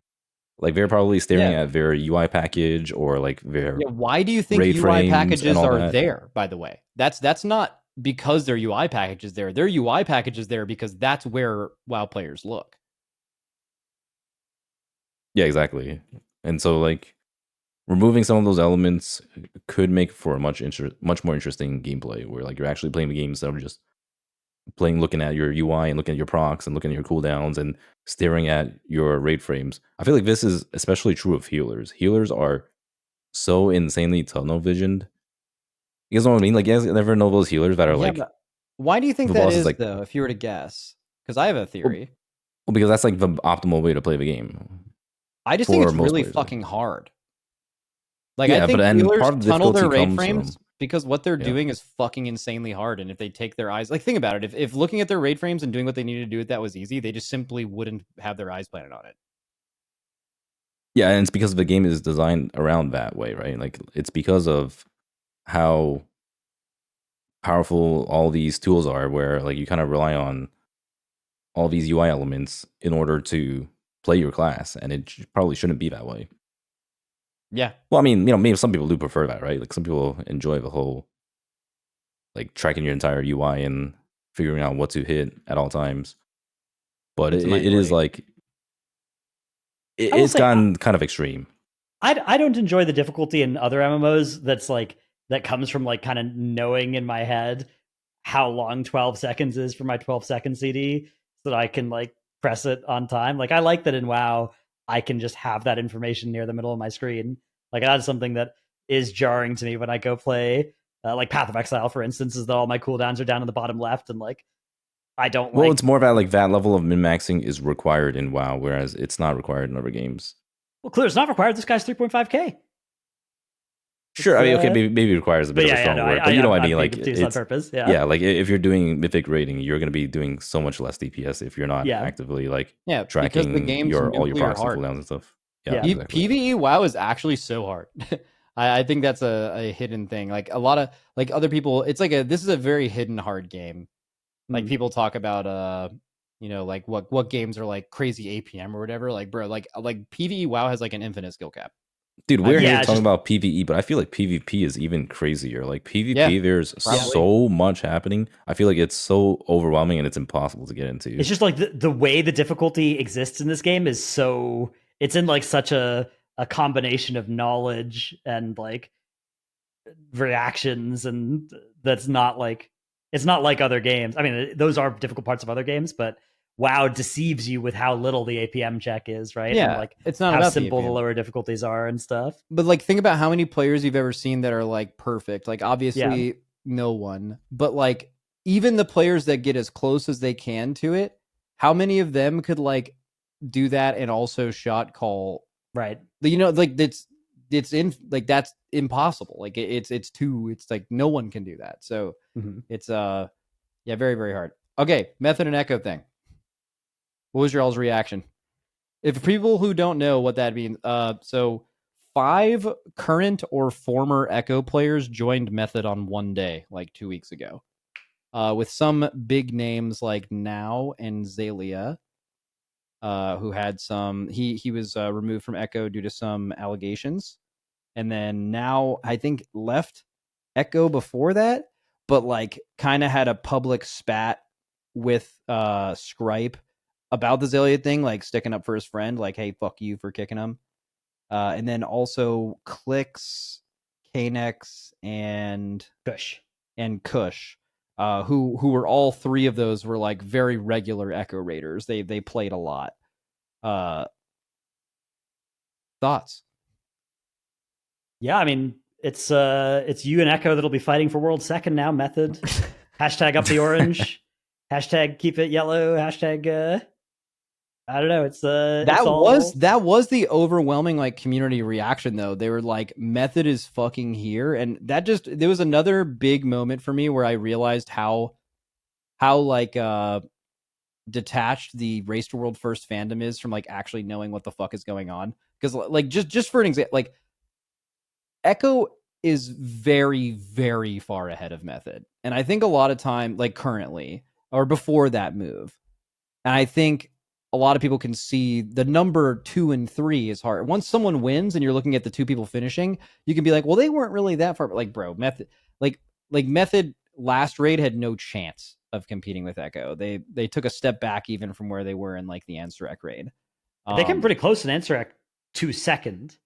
But I think that's a really deceptive part of it, is that second, like Method are more likely to be able to take second from Echo in a bad tier for Echo, or from you guys in a bad tier for you, than they are to take first from whichever guild is getting totally first different tier, ball because game. There are a set of players like people like Roger, Miraz is the main one that jumps to mind, Scripe, like these are the Ryson, right? These kind of, there are players that create the ability to get first of like charting an unknown path on a boss that has not yet been progressed. And then there's the the process of doing something that other guilds have already done and doing it. Being a good video and guild. Something that Right, instant exactly. dollars, Fat Shark Yes are like fucking insane at. And the ceiling for how well you can do as a video guild is second place, right? Like you need people that have those first place guild skills. And there's a lot of mechanical skill among the players picked up by Method. And there may be some of that, getting first skill that exists among them. I've only spectated, right? And to some extent, you'll never know these things unless you've actually played with these players. But I feel like of the people who haven't played with the players, I'm probably one of the best qualified to kind of identify where the skill lies. And I think that it is the people like Miraz, Roger, Rice, and Scripe if they got Miraz and Roger, that would be fucking serious shit. Right. Like that would immediately be like they could maybe win the race, right? Like that's the thing. But if you don't have those people, how are you going to gain those skills, right? Like having more people who've won on your team matters because there's an individual problem solving element often overlooked. And I think now is sick at that on the tanking role. Like if you're looking for somebody who's going to figure out how to like do a tank thing or like innovate as a tank, you want to see something like the Sylvanas intermission tank maneuver that he came up with that then got fixed. But like those sorts of things, he's gonna be able to lead the charge there. So, and Method have already been on the forefront of good tank decisions as well in recent races. Like they caught on to what you should be doing with tanks on Brood Twister before everybody else did. So yeah, no one. They thought definitely about have like DK there. Yeah, there is a. I'm not saying that guild has 0% chance to get a world first, but I don't think that they've jumped from like 2% to 50% or something. I think they probably have jumped from 2% to like 3 or 4% off of. That sounds about accurate. But yeah, I do really want to hammer home like a lot of people are like, how can they ever win if they don't have like a world first raid leader guy? And it's like the guiding your guild through that uncharted territory is the most important thing. But like on the individual player level, having people that have gotten to a part of the end of an end boss that no one has gotten to yet and have figured out the best way to be a mage, a healer, a tank during that experience is fucking so important. And Method has had very little of that experience, and they've gotten a lot more of it now in like the last 2 tiers. Like that will definitely benefit them. But as far as like if you're a betting man, and you're asking if you were to ask me, right? And I want to be both of those guilds. And I don't really care who comes in second. I'm just telling you kind of how it is between them. I kind of equally like or dislike both of them. Echo is like vastly. It would blow my mind, and it would be cool if this happened. If Method beat Echo, blow my fucking mind. Even after all these changes. Now that can like over time can be the case, but like that would be extremely surprising. This is kind of like the superstar thing the super team thing we're talking about in M+. Like, yeah, you can get a bunch of insanely good players, but it doesn't really work until you have the core components like Miraz or Roger and just having the team synergy. Because I mean, these are like how many players joining? Like 6 or some shit. 6 players playing with an entire new group of raiders. It's basically a merger to some extent. It's a lot of people. Yeah. I will say it is kind of weird. What? How so? I mean, it's just like it seems like such a bad move from Skull's end. Why? I mean, I guess he's been getting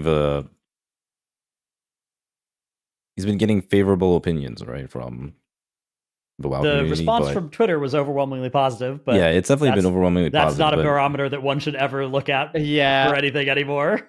There's a lot of people that it's just like it feels like they only picked them up because they're good players. Like, like they don't give a shit about like Skull kind of gave the whole like, oh, like Zelia, like he's reformed, whatever, blah blah blah. They're giving him therapy or whatever. I don't remember exactly what he said, but it just came off as so insincere. Is that the word? Insincere?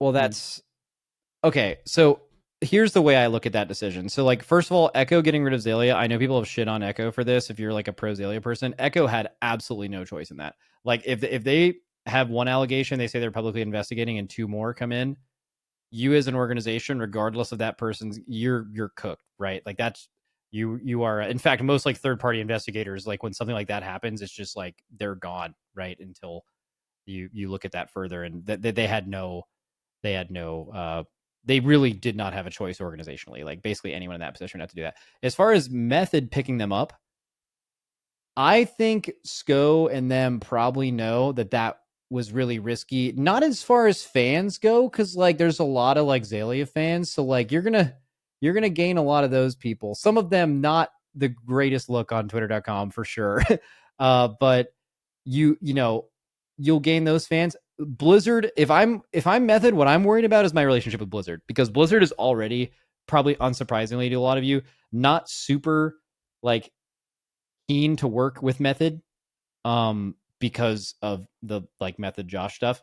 That was like a fucking huge deal, and they are really scared of that. They like are still a guild and everything. They reformed and stuff, but that didn't go away. And then that guild of all people chooses to pick up a player with allegations that is specifically not allowed to participate in official Blizzard events, right? Like I believe he's he's correct? banned from Yeah, esports. I think so. I think he posted that.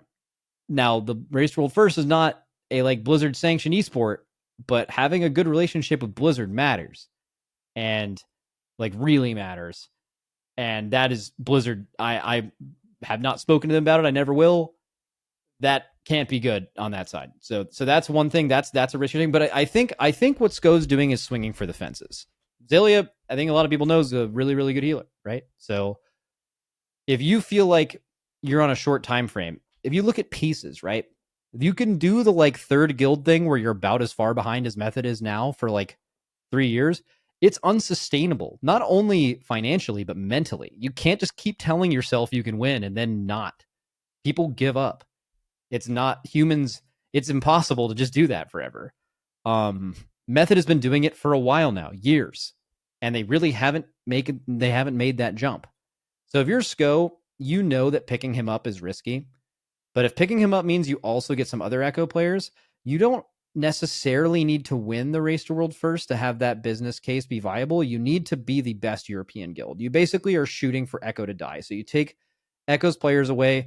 Maybe somehow you end up coming in second or beating them, or for whatever reason, Echo dies and somehow you had anything to do with that because you picked up some of their players or you beat them by taking a big swing on a player like Xaylia, and then also getting Now right as a like secondary thing, as like a package, not like a package deal, but like I'm just going to bet that like if they don't pick up Xaylia, they also don't get Now. Like I'm like almost positive that's true.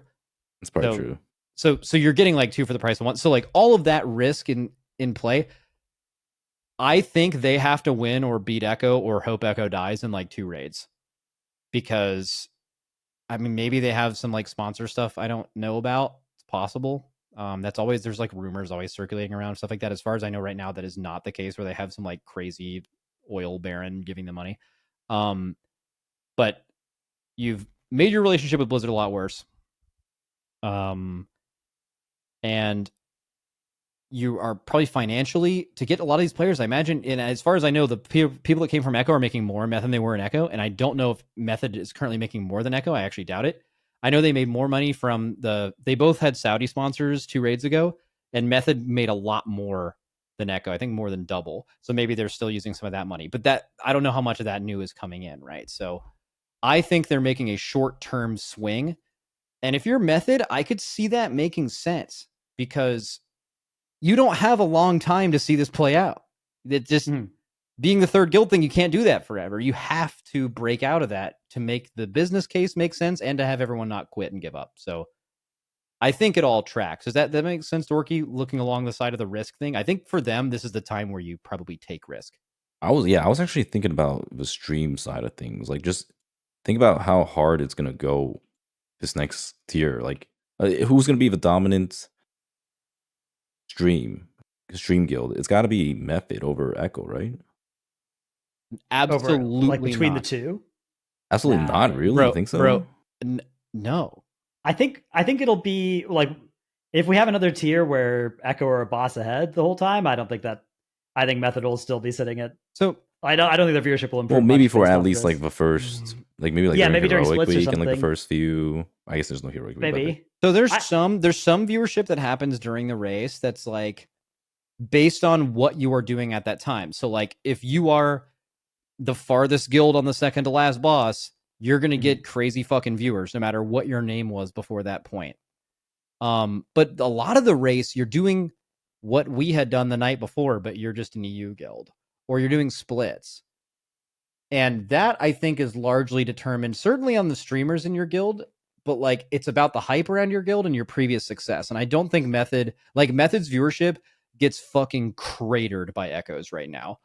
This is not going to change that. But if they beat them or come very close in the raid after, maybe. Yeah, I am actually very curious to see how it boils down because it feels like there's a lot of hype behind Method right now, specifically because of the whole Oliver picking up now with Zalia and all these other people. Now in particular brings with him a pretty large stream contingent of fairly loyal fans, although those players are still going to have some split loyalty, assuming Gingy is still with Echo and stuff, which that part's also interesting. Is true. Yeah, when I first saw the list of people going over, I assumed Gingy would be joining them on that move too, but I think he cares too much about winning. I think he cares more about winning than anyone. Life itself. Yeah, I remember the story from JB where when JB's team won in that Australia MDI, and that was the first time Echo had lost in a while, Gingy didn't say anything to anyone the whole night. I just think he takes losing more, which I assume is just caring about winning, being competitive is something that's really true with him. Like I said, the one thing that Echo players going to Method know right now is that they do not currently have a better chance of winning. I would be willing to bet that if Gingy, with how close he is with Zalia, if he thought that Method had a better chance of winning, I'm almost positive he would go. Think, right? Because that's all your friends are there. Yeah.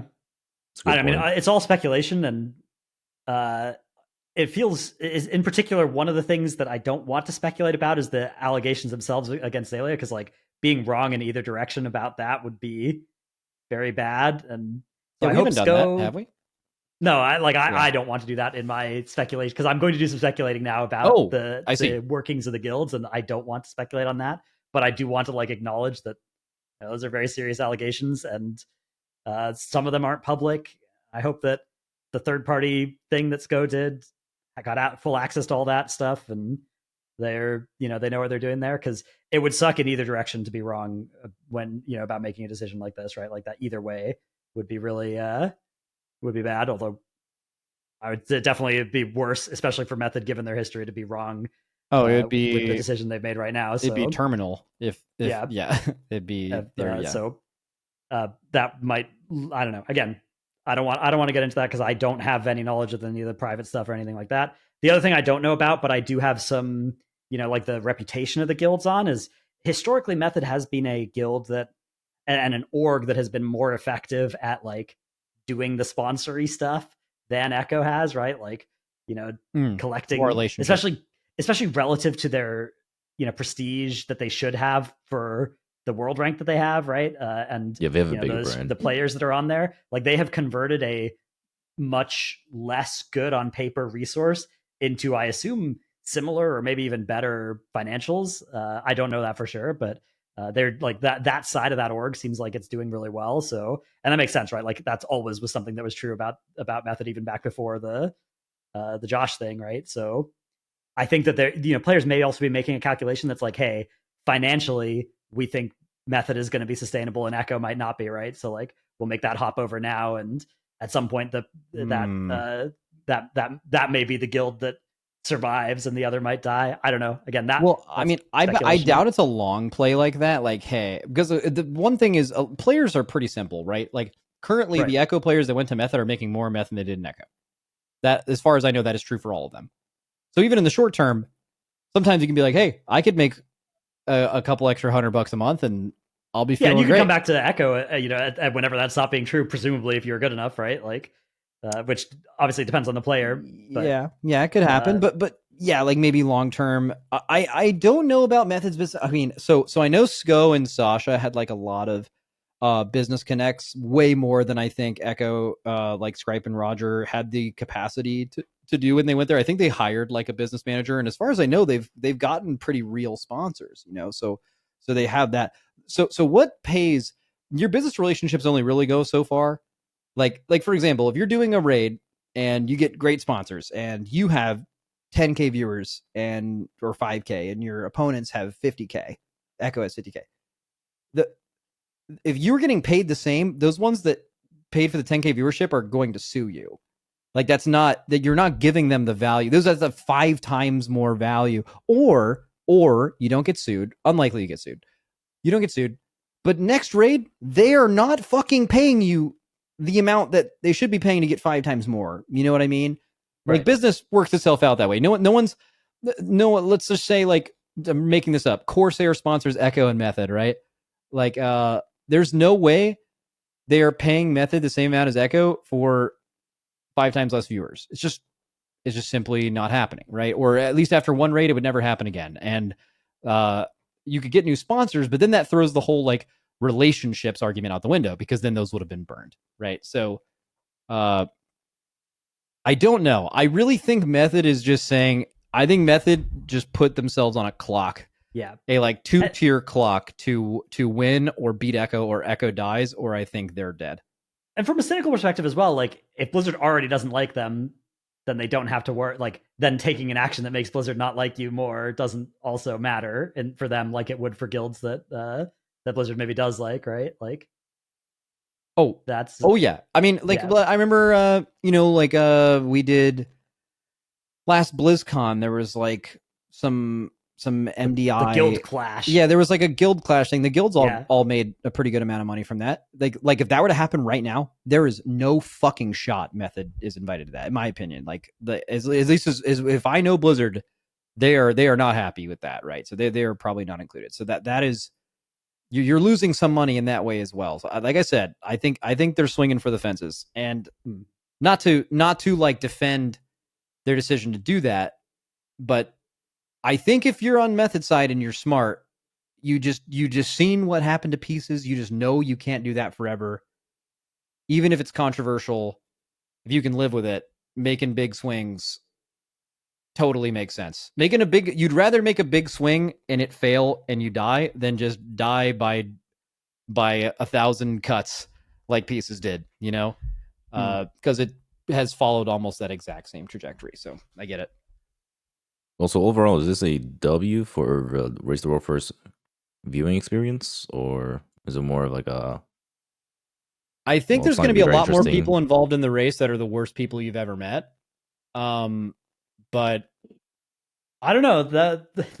My understanding is a lot of those people were already involved. Yeah, maybe a lot of those. Method did gain some fans from this. They did not. Some of the fans they gained are maybe not the fans you would want, but they're going to be cheering real loud. All right, let's move on to our Patreon question this week, which comes in from Francis. This says, Poddy Yo, I've heard on many sources, including this podcast, that there are people in the world that believe a failed key on Radar.io makes it harder to get into groups, and I never believed it until I found out that one of these silly geese is in my guild. We were running a 10 or 11 key, having failed to time a different key, and this guildie was pushing us to focus up, but the rest of the group was just kind of vibing. We failed to time the key, and this guy bailed immediately, and when reached out to ask why, the response we got was that failed keys on Radar.io make getting into groups harder. I was stunned hearing this. I can't believe there's any merit to this. I have no doubt there are people that definitely would dig into someone's full dungeon history, but in the 5 years I've been back doing keys, I've never hit upon this conspiracy in the wild. I don't see anything on Radar.io that shows like completed versus timed keys. Maybe I'm blind. Is there any merit to this conspiracy? And then there's a second question, but we can start with this one. This used to be a big thing in Legion, I remember. Back in Legion, it used to like straight up just show your depleted keys on your Radar page.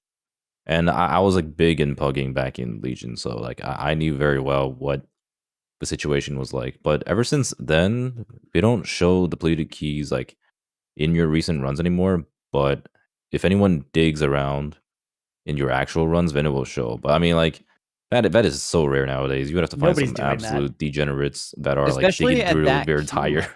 Yeah, but that exactly. Key, okay, the best players in the world deplete infinite keys. Yeah, like the ones that are doing the highest keys, they deplete fucking all the time, right? That's the point. You're trying to do something that's like almost impossible, and then maybe you do it, right? But then if you look at like timing 10s or whatever, so is it true that like if you were to dive into someone's history and you got 2 Aug Evokers with the exact same IO score, and one of them just has like a fail rate that's 50% higher than the other, that guy may have gotten griefed, but like you could deduce that maybe that guy is the reason those keys are getting thrown, and then just due to the sheer process of quantity, that's how he has received that. Or maybe score. the other guy's leaving keys though. Maybe the other guy's leaving keys because he's worried True. that you're going to do this. So while that is true, it's a fucking 10. Like this guy said a 10 or 11 key.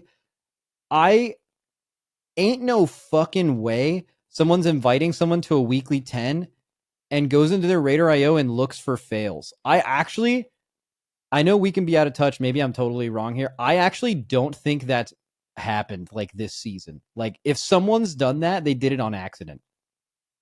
Yeah, or they're the kind of person that you're glad you don't get invited to their group. Correct. Like Yeah. you are a service is being done to you if you are avoiding that person.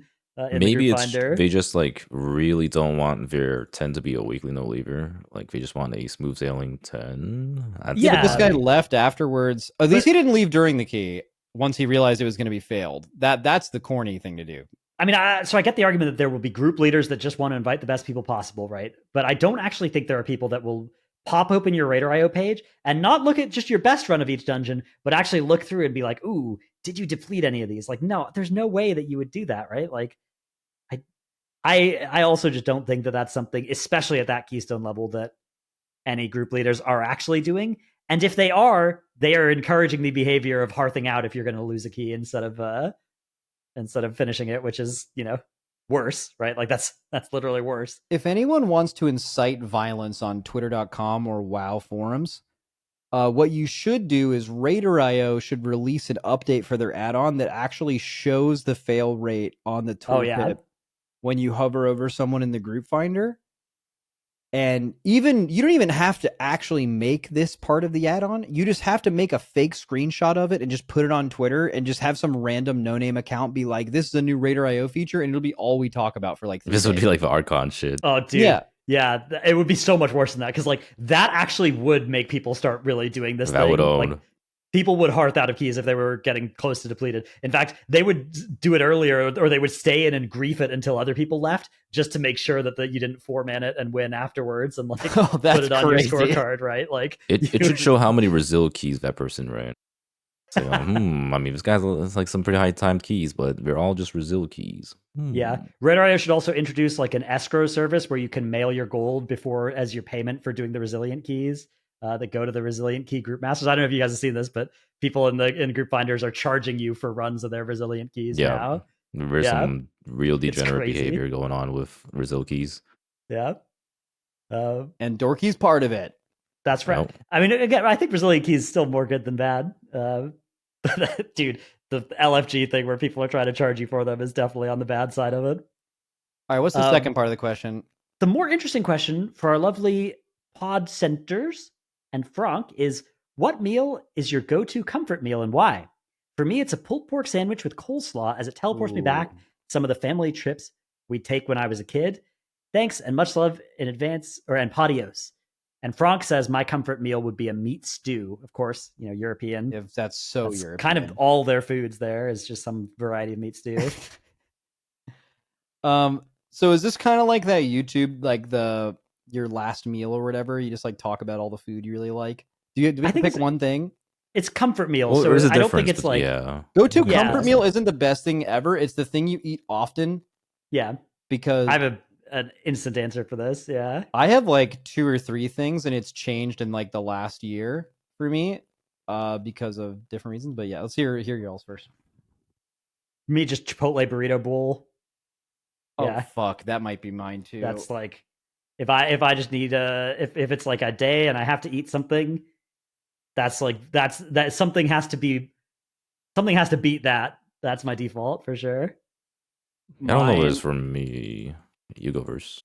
Okay, yeah. So mine, I would say, was like probably pizza or or a burger specifically from this burger place near me in LA that's just fucking the bomb. And that by the way, as the opposite of Franck, that's the most American answer of all time. Hell yeah. But Sure. that was before I started playing hockey again, and then like because of how much I exercise now, my caloric intake a day has gone up by like 800 to 1,000. So I've needed to eat a lot more food. So I often have to order delivery like right when I get home and just like pound it down. And I rotate through like pasta, like bolognese specifically, Chipotle burrito, like 2 of those a week bare minimum. So like kind of same. I randomly crave a Subway meatball sub, and Subway fucking sucks. Wait, hold up. What do you mean We're it not, sucks? Let me. You made the sandwich. Yeah, no, I know it sucks, but I like. Yeah, we're not sponsored by them. I like that, and then, what's the other one? Oh, I still get the burg, but now I don't feel bad about it. Like before, I would get the burger and feel bad about it, and now it's like, dude, I get to eat a burger, and like I totally need all of this. Not the healthiest fats, but it's fine.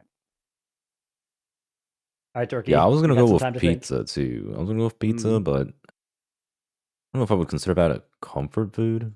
It's between pizza or halal car food. I mean, do people even know what halal is? I feel like a lot of people are. It's an extremely New York / maybe American thing. Halal is it's like a dietary restriction, right? Like, No, it is, but yeah. that's not what we refer to Okay, yeah. as. Yeah. What is halal in New York? Well, I mean, you guys have halal guys, right? In Yeah, halal. I know halal guys. LA, whatever. I've never been to a halal guys, and I'm looking at it. It looks like a bowl Really? What the fuck? with like pita bread, some Yeah, meat, pita tzatziki bread, some sauce, meat, or something like yeah. that. Yeah. Yeah. So that's like something that I get a lot. That shit's good as hell. Or it's pho. You guys like pho? Oh, pho. Fucking Oh, love pho Pho goes goes hard. crazy. Ramen goes Yeah. hard as Yeah. fuck. Yeah, Mm. all man. Pho But is I- like such a good like if you're feeling hungover or if you're just feeling like shit, like it's always such a good meal to I mean, have. the answer has to just be pizza because, like, it's like the comfort food. It's like the food where like nothing else matters, and you just want to eat it, and you don't care about what it's doing to your body. You're just like, dude, I want to eat this so bad. I'm sick right now. I'm fucking sick, bro. Even though eating a bunch of cheese and you're sick probably isn't great, but like, like I just need this thing. I feel like Yeah, it like, might still be pizza. You've had a bad day. Yeah. You want some food. Yeah, I don't care, Yeah. and I don't care about the consequences. I want purely for taste. Pizza goes crazy, man. If you can find a pizza place, dude, normally LA pizza super stinks. It's like, I mean, LA's food quality is through the roof crazy. Like every kind of food you can ever get in LA is awesome. Except for pizza. Pizza is just like, there are better pizza places in basically everywhere I've lived except for LA. Until recently, there's this place that only takes cash, is only open like 4 hours a day, 4 days a week, randomly in LA. Somehow that you can make rent by doing that. And they only make like Detroit style pizza, New York thin, and it is fucking incredible. It's by far the best pizza I've had here. Oh, dude, I mean, I live in New York. Yeah, like pizza is a huge part for me because I grew up in an Italian neighborhood and I have like so many pizzerias around me.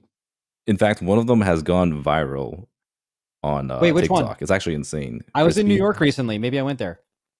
Crispy's Pizzeria. No. You might have heard of it or seen the guy before, right? Like he's like super huge on TikTok now, which is actually insane. Because I'm like not- that's like a place that I used to go to all the time. I went Huh. to, holy shit, I'm like scrolling through names. Yeah, me too. Bro. Wait, it's showing me, I typed New York pizzeria and it's showing me LA. Hey, man. Hey. Well, it's because New York is a style of pizza. So Bro. it's assuming That's you're true, looking for yeah. New York pizza No. near you. Scars. I went to Scars Pizza. I heard Ooh, Scars Pizza Scars. was goated. Do you like Scars? It's pretty good, yeah. Was it Fuck. good as fuck or what?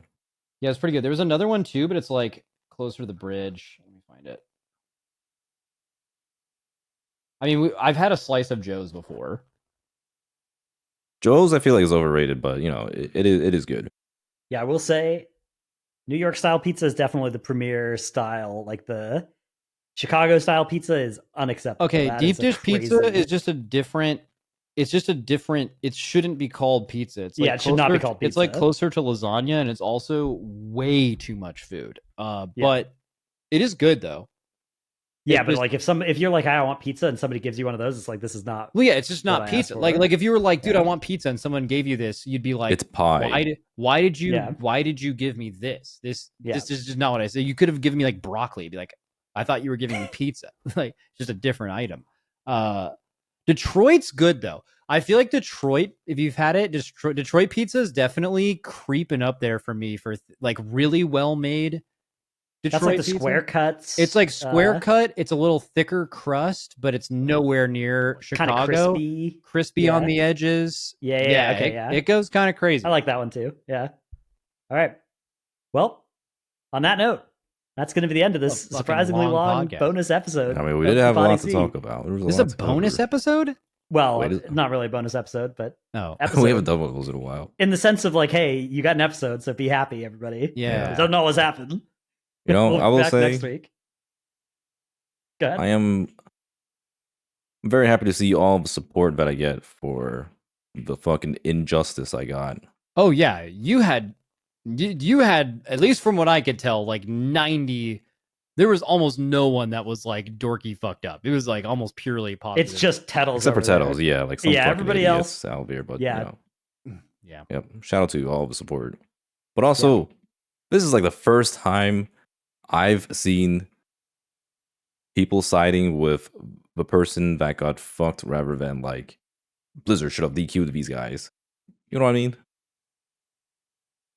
I mean, yeah, it was. I think what really helped you is that there was no rule you could individually point to and be like, that's exactly what happened here. They were all kind of like, maybe that kind of applies.